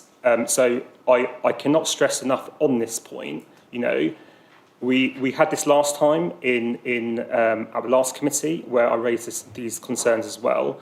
I would like to also just reiterate to members, we had training through a very highly regarded barrister who gave members and said to them, you have to base your reasons for refusal on technical information and data. If you haven't got that information to hand, or you haven't got that at all, you can't make that assumption. You just cannot make that assumption. So I just need to put that really strongly across to members tonight before making a decision on this planning application. Councillor Garrett, you said you wanted one very small. Yeah, I'm going to make it two small ones, but that's fine. Gav, Mr. Chenier, based on your comments there, and I think this is relevant to everyone in the room, based on the report we have before us and the reports we have from these officers from county and from the sound people, and I can't remember the technical terms, I apologise, if we did refuse this, based on all the data that we have before us, it would go to appeal and it would get thrown out. It would be dismissed. The appeal would, it would go through, wouldn't it? That ultimately, because the papers we've got from all the officers that we've discussed, we've got, as you quite rightly said, respected, etc., etc. If it went to appeal, it's unlikely that our decision would be overturned, wouldn't it? And my second question is, would this discussion about a condition? Did you say we can or we cannot put a condition about the times of the hours? Because I think the noise issue is an issue, and if we can put a condition in, as outlined by Councillor Wheeler, I certainly would be happier to support it. So I think just come back to your first point. If members were minded to refuse tonight, obviously it would obviously go to appeal. The planning inspectorate would have to weigh up, the technical information which is submitted. They wanted to assess the information by county highways, by our EH officer, and weigh that up in the round and come to their own decision whether or not they agree or don't agree with the recommendation made by the planning committee. That's the first point. On the second point, I think, as Mr. Partington has already said to the committee tonight, and I've repeated that as well, we've got a detailed acoustic report which obviously provides adequate mitigation, and it provides, these sort of tools to mitigate against noise impact. I think it would be wholly harmful if we actually implemented further sort of stringent measures, given they've put mitigation in place already. I'm just going to go back to my point about the changes in noise. When they did the noise assessment, it was in November, it was in the winter, it was when, windows, etc. closed, blah, blah, blah. If I lived close to this property and I heard a child suddenly screaming at 7:30 in the morning, I can assure you I would wake up. There is something instinctive in all of us when we hear what is a very definite change in pitch, sudden change in pitch and noise. I do feel that it is reasonable to say no outside play before 9 a.m. in the morning or after 6 o'clock at night in order to protect residential amenity.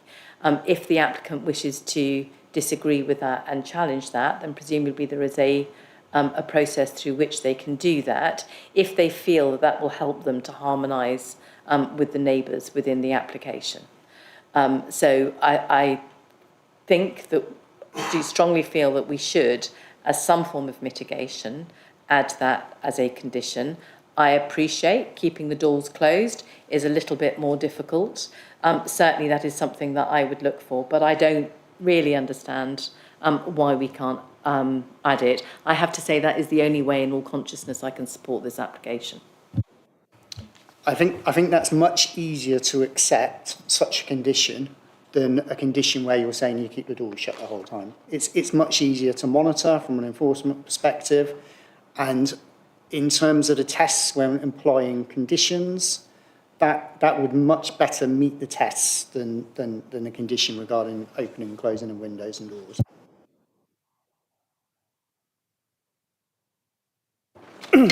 Members, can I just see a show of hands of who would support the conditions? Is that able to be... Sorry, more debating. Hang on.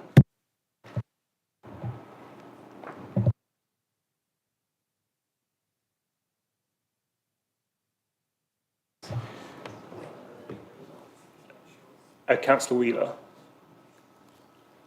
just a question to yourself, just in regards to that amendment to the condition, can you just give us the wording of that condition so we can actually say yes or no in terms of the reasonableness of that condition? It's in order to preserve residential amenity, that there should be no outside play in the back garden between 0900 hours, before 0900 hours. I'm sure before 0900 hours or after 1800 hours.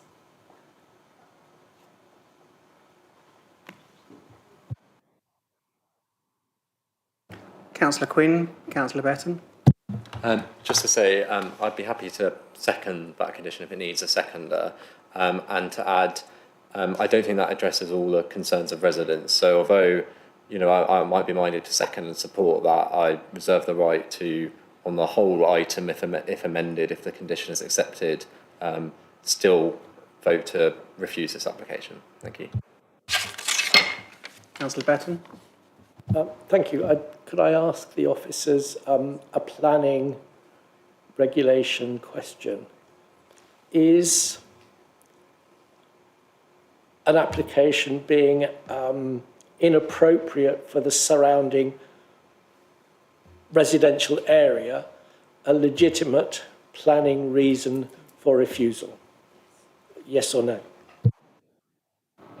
I think as I've highlighted previously, we have all the technical information which supports the application. So the short answer to your question is no, we don't have legitimate reasons to refuse it, because we've got the adequate mitigation, and also we've got the technical experts giving us comments back, raising no objections to the application.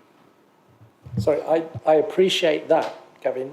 My question was, is inappropriate for the surrounding area a legitimate planning reason for refusal? It either is or it isn't. If it isn't, okay, that's fine. I understand about the mitigation and it ticks all the right boxes. It's just that one particular box. I would like total clarity. So we're saying it's not inappropriate development at all. That's the reason why the application has come to committee for approval tonight. Councillor Quinn. Thank you. I know officers are currently assessing whether that proposed condition is reasonable, but isn't it the case actually that early years settings require free flow play indoors and outdoors at all times? If that's the case, then this condition wouldn't be reasonable, will it? But are you assessing that at the moment, whether it's a reasonable condition?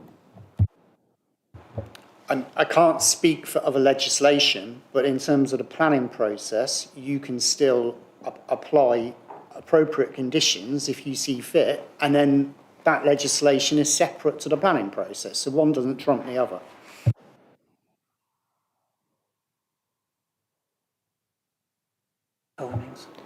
So in terms of that wording of the condition, it feels appropriate to me. It does. Yes. Okay, so how do we go now? We hands up for all vote for the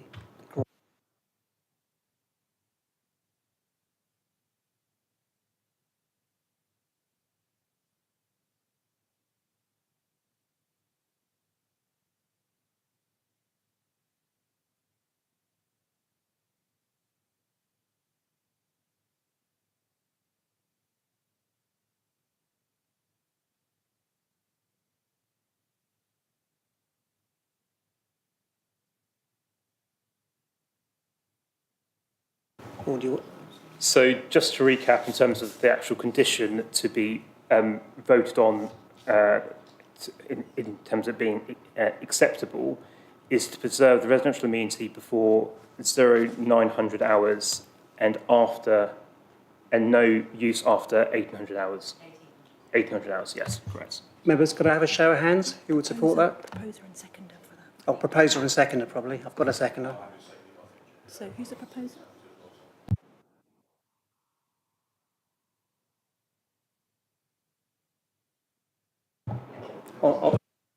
No, on the revised.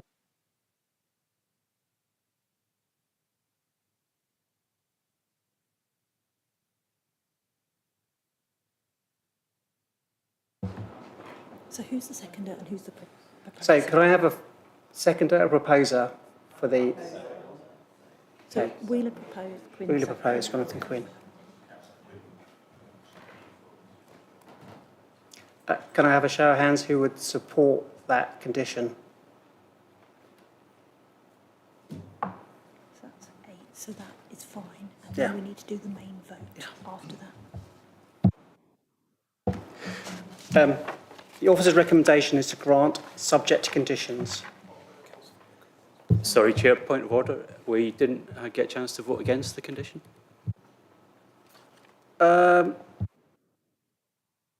No, I didn't.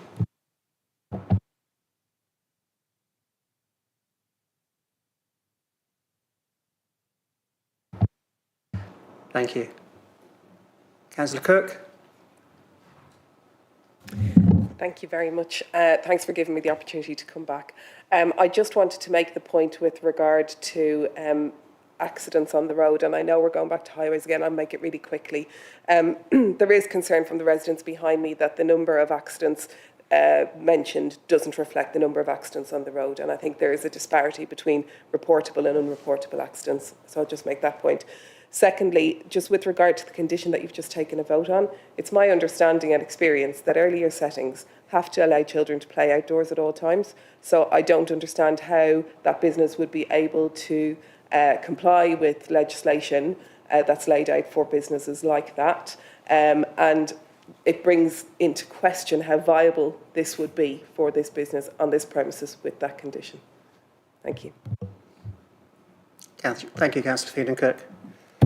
If I can come back on that, it's up to the operator to decide whether or not they can comply with that condition and continue with the application. So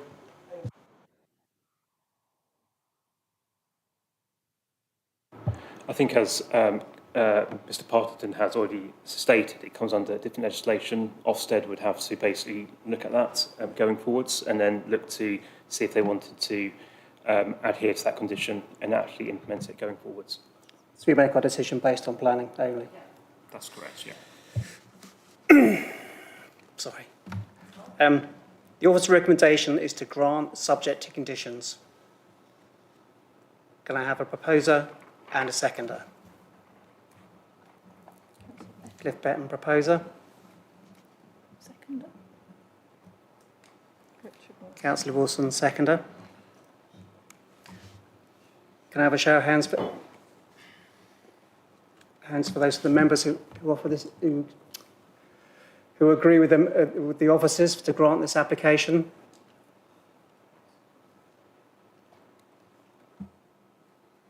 Can I have a show of hands? Keep your hands up. Okay, yeah, keep going. Yeah. Got it? 3. No, no.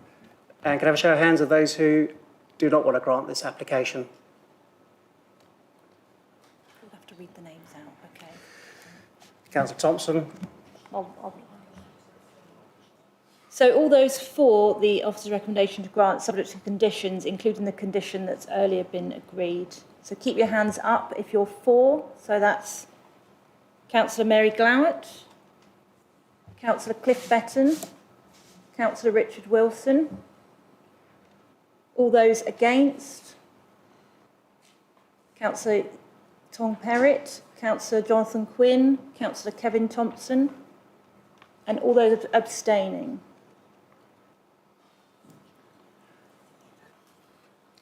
I'll go for grant. You didn't put your hand up. Grant. Sorry, can I just get those that are abstaining, please? So Councillor Garrett, Councillor Wheeler, Councillor White. do you believe that's the first time?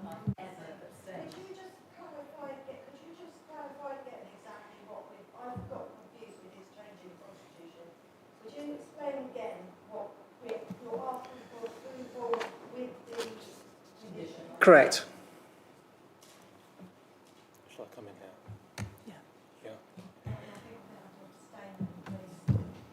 So just for clarification, as part of the change to the Constitution, which went to full council a couple of months ago, there was a change in the Constitution where if you are looking to add, amend or delete condition, it needs to go to a vote within the chamber. So tonight we've heard from Councillor Wheeler in terms of a change to the condition, in terms of the hours of operation of the outside space. And I read out the condition to members.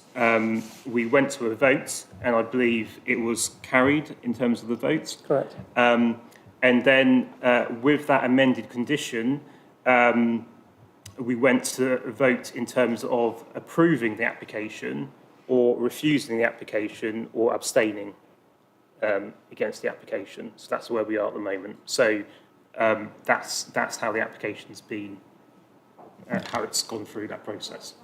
So members, are you quite clear on that? Sorry, can Can we have the people put their hands up? We've got.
Councillors, let me just be clear because there seems to be confusion. So with the voting at the moment, it's 4 voting for the application, 3 against and 3 abstain.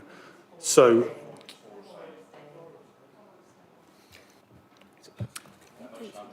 You could read out the names of who. right. Thank you. We are going to. Right, so I've got 4, Councillor Mary Glowett, Councillor David Mahoney, Councillor Cliff Betton, Councillor Richard Wilson. Against, Councillor Ying Tong Perrott, Councillor Jonathan Quinn, Councillor Kevin Thompson. Abstaining, Councillor Sean Garrett, Councillor Victoria Wheeler, Councillor Helen Whitcroft, and Councillor Valerie White. So it's 4 for, 3 against, and 4 abstention. So it's carried 4-3.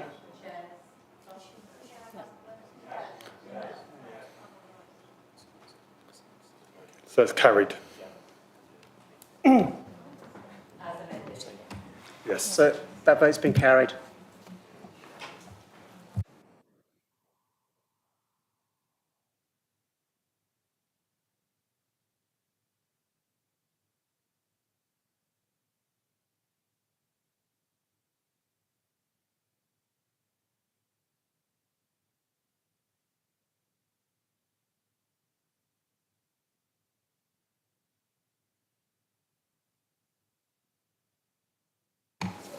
The next application on the agenda is item number 4, Princess Royal Barracks Deep Cut. Can I please confirm are there any declarations of interest for this item? Sarita? This application, please. Back again. Yeah. Well, members, I'm delighted to bring this application to you before this evening. It is the last reserve matters on Deep Cut. We have finally got there. This is phase 4H, and unlike the rest of the schemes that we've looked at, this is actually quite separate from the main Deep Cut site. So it is to the west of Deep Cut Bridge Road, and it is to the east of Bellew Road. If I can get the mouse to move. Mouse. Yeah. No, there we go. Right, so this is the application site which is outlined in red. You'll see in the middle of it, there is a bit that's cut out. Now that is the Sergeant's Mess. Now that got permission for conversion to 33 apartments as part of the original hybrid permission back in 2014. As you will note, it actually doesn't have any vehicular access from the flat site out to anywhere. So both 4G and 4H have got to be developed by the same developer because 4G has got to take its access through 4H. I don't know why they did it, but that's where we've got. So, yeah. So this is the detailed layout. Now, the site takes its access out onto Bellew Road. Now, Bellew Road is a private road, but it is maintained by the frontages. Now, as the council has now got land on Bellew Road, we are one of the frontages. The Ministry of Defence is also one of the frontages, and then you'll get those little houses right on the bend. They're also a frontage as well. I'm sure the local members will make some comment on the state of Bellew Road in due course. One of the things,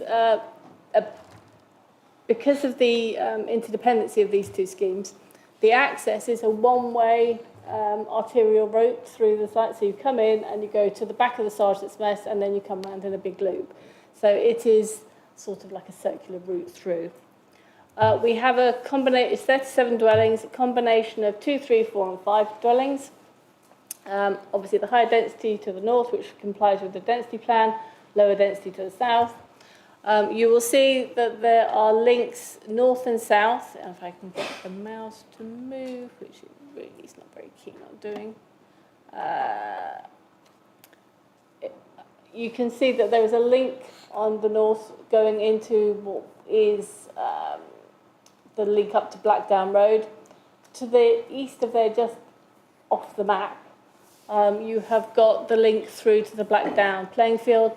The site is surrounded by the Blackdown Angst, so that's going to be public open space. It's part and parcel of the deep cut development.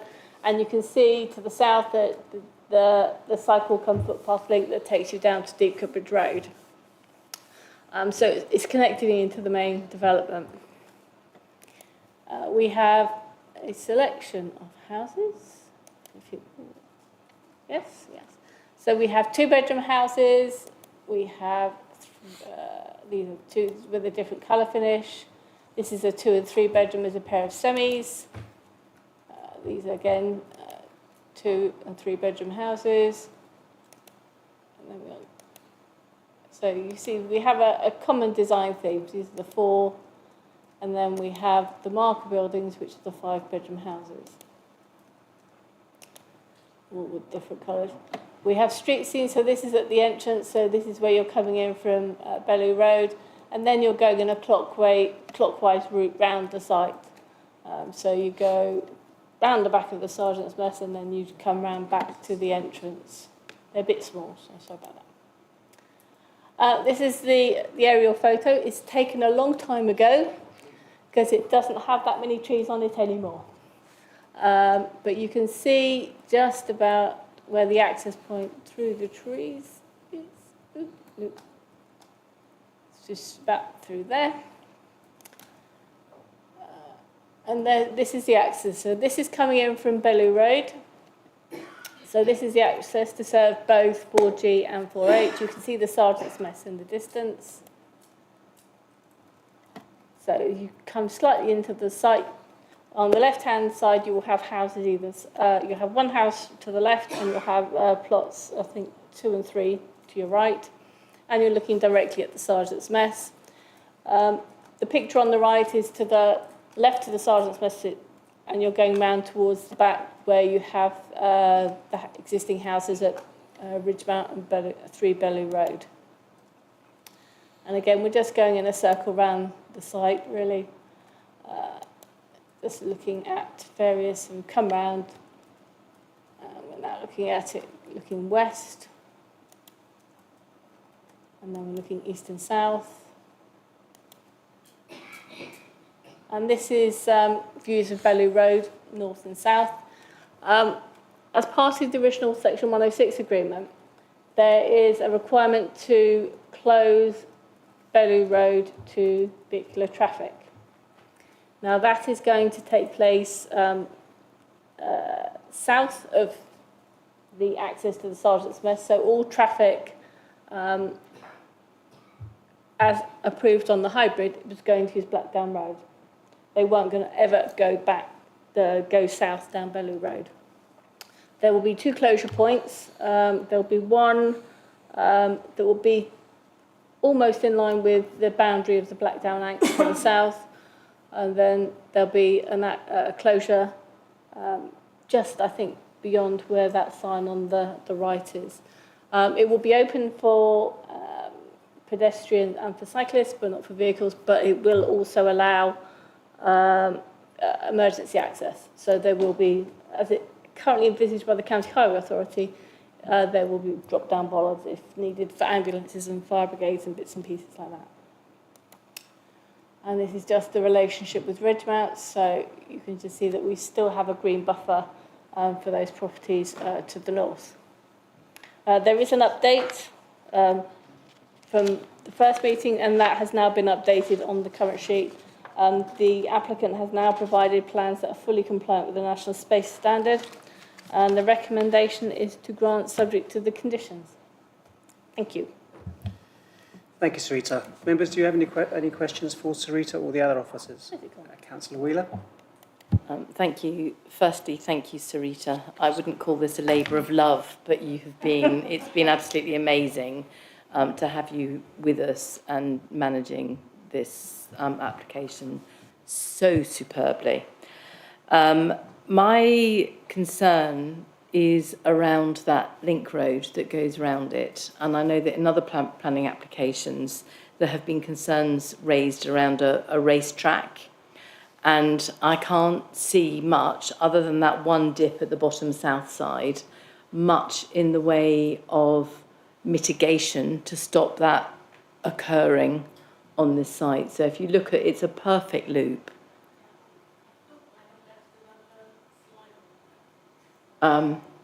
But I just wondered whether,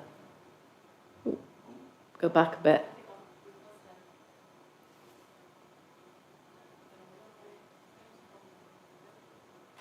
Don't go to prison. Do not pass go. Do not collect 200.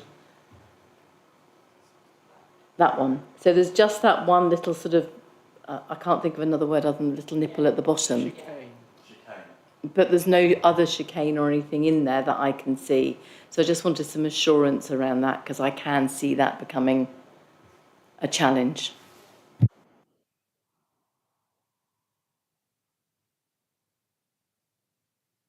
The one-way arterial route was assessed as part of changes to the Sergeant's Mess application.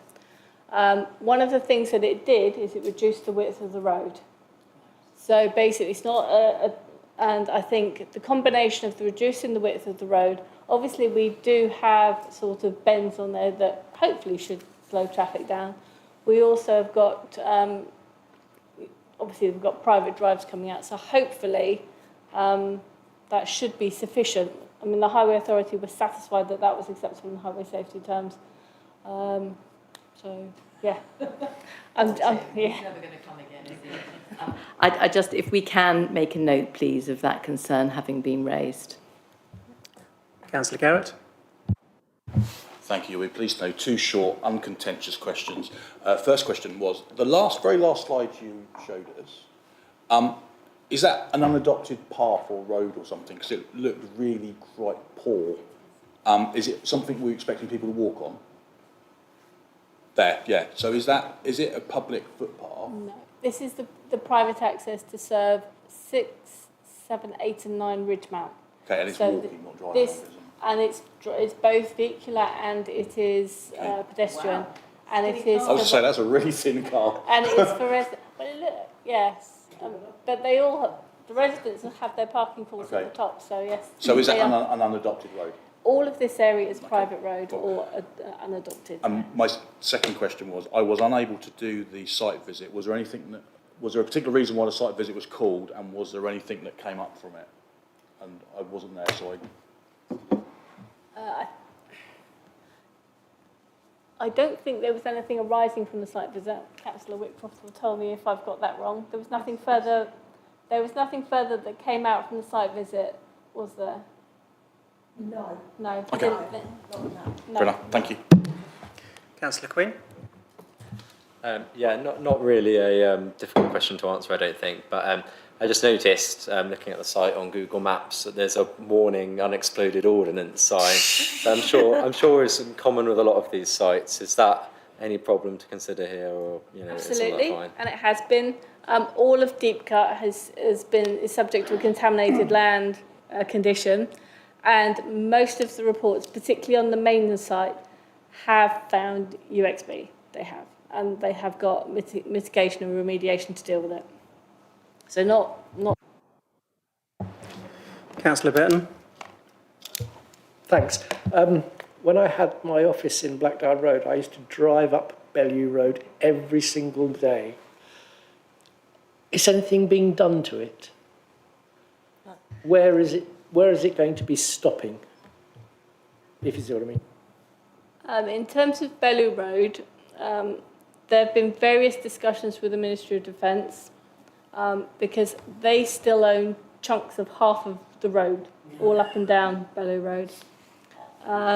So they are aware that we have raised concerns about the state of their parts of the road, and it was only raised yesterday again with them, particularly on the bend with Blackdown Road, because that's a particularly vicious pothole.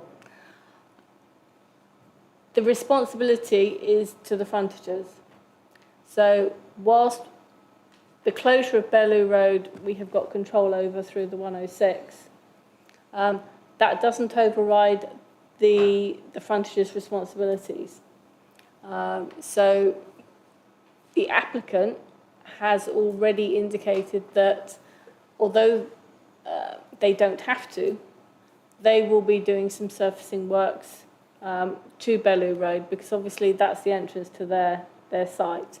And we have already flagged up with the Ministry of Defence that we think they do need to fill in their potholes, particularly before construction vehicles start using them. Yeah, there was a joint waste cart disappeared down one of the potholes. And there's probably more down there as well. Councillor Whitcroft. Thank you. The reason I was, sorry, only I missed your comment. I was looking back at the notes we were talking about on that day, and then in fact Councillor Betton's question came along and all kind of to do with the same thing. The site, first of all, the site visit did establish that it is going to be, that parcel is going to be a really lovely parcel. Some of them have been sort of, for lots of different reasons, much, you know, but that one is, it's going to be a little community within a community. That it's going to be a really nice one.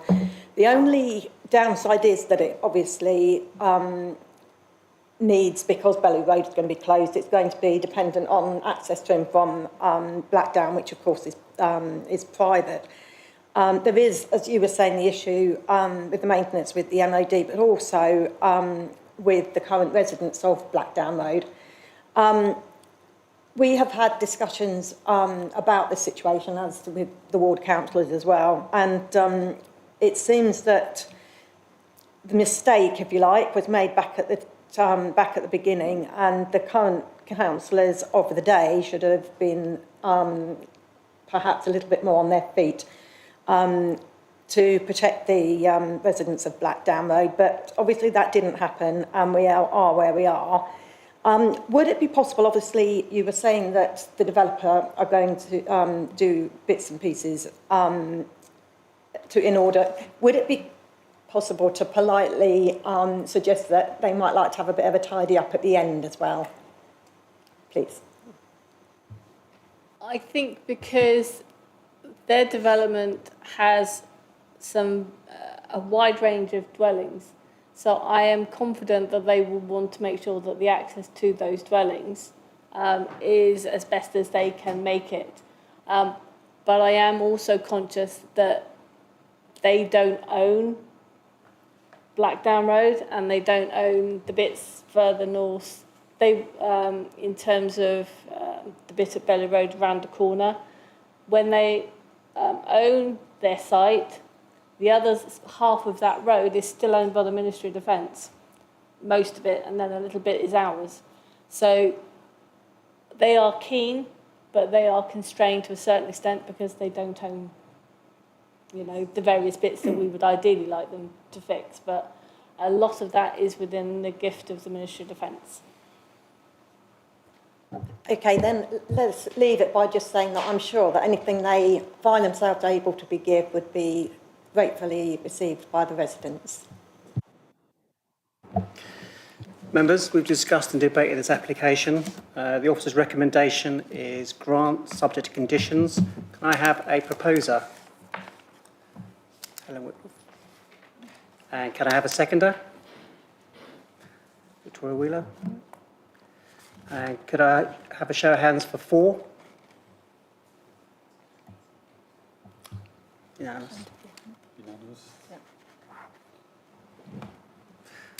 Thank you very much. Hands down. That's unanimously carried.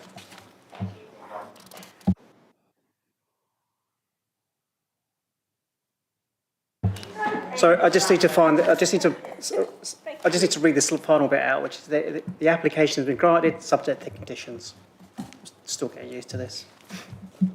The final planning application this evening, item 5, HM Prison, Coddingley. Does anyone have any declarations of interest for this item? Declare them now.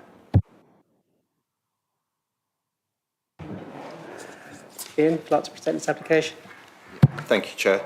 The application site relates to HMP Coldingley on Shaftesbury Road, which is located outside the settlement boundaries within the Greenbelt. The application is for the retention of 66 units at HMP Coldingley. The accommodation units have been built under Schedule 2 Part 19 of Class Q of the General Permitted Development Order to allow the prison to respond to the impacts of COVID-19. The units currently do not benefit from any planning permission for which the application seeks to rectify. No objections have been raised by any statutory consultees. Whilst there is a national need for prison accommodation, the application is therefore recommended for approval subject to conditions. Thank you, Ian. We have no public speakers for this item. Members, do you have any questions for the case officer? And may I advise you that part of the agenda papers for this item were exempt. If you have any questions relating to these papers or information, please let us know and we can go into a private session.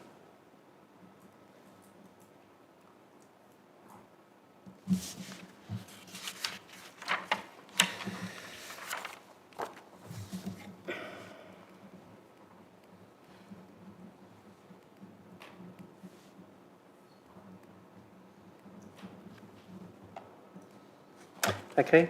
The officer's recommendation is to grant, subject conditions. Can I have a proposer? Cliff Batten. And a seconder? Harry Glurt. Can I have a show of hands for 4? Unanimous. That's unanimous. The application has been granted, subject to conditions. Meeting closes. Thank you very much for my second meeting.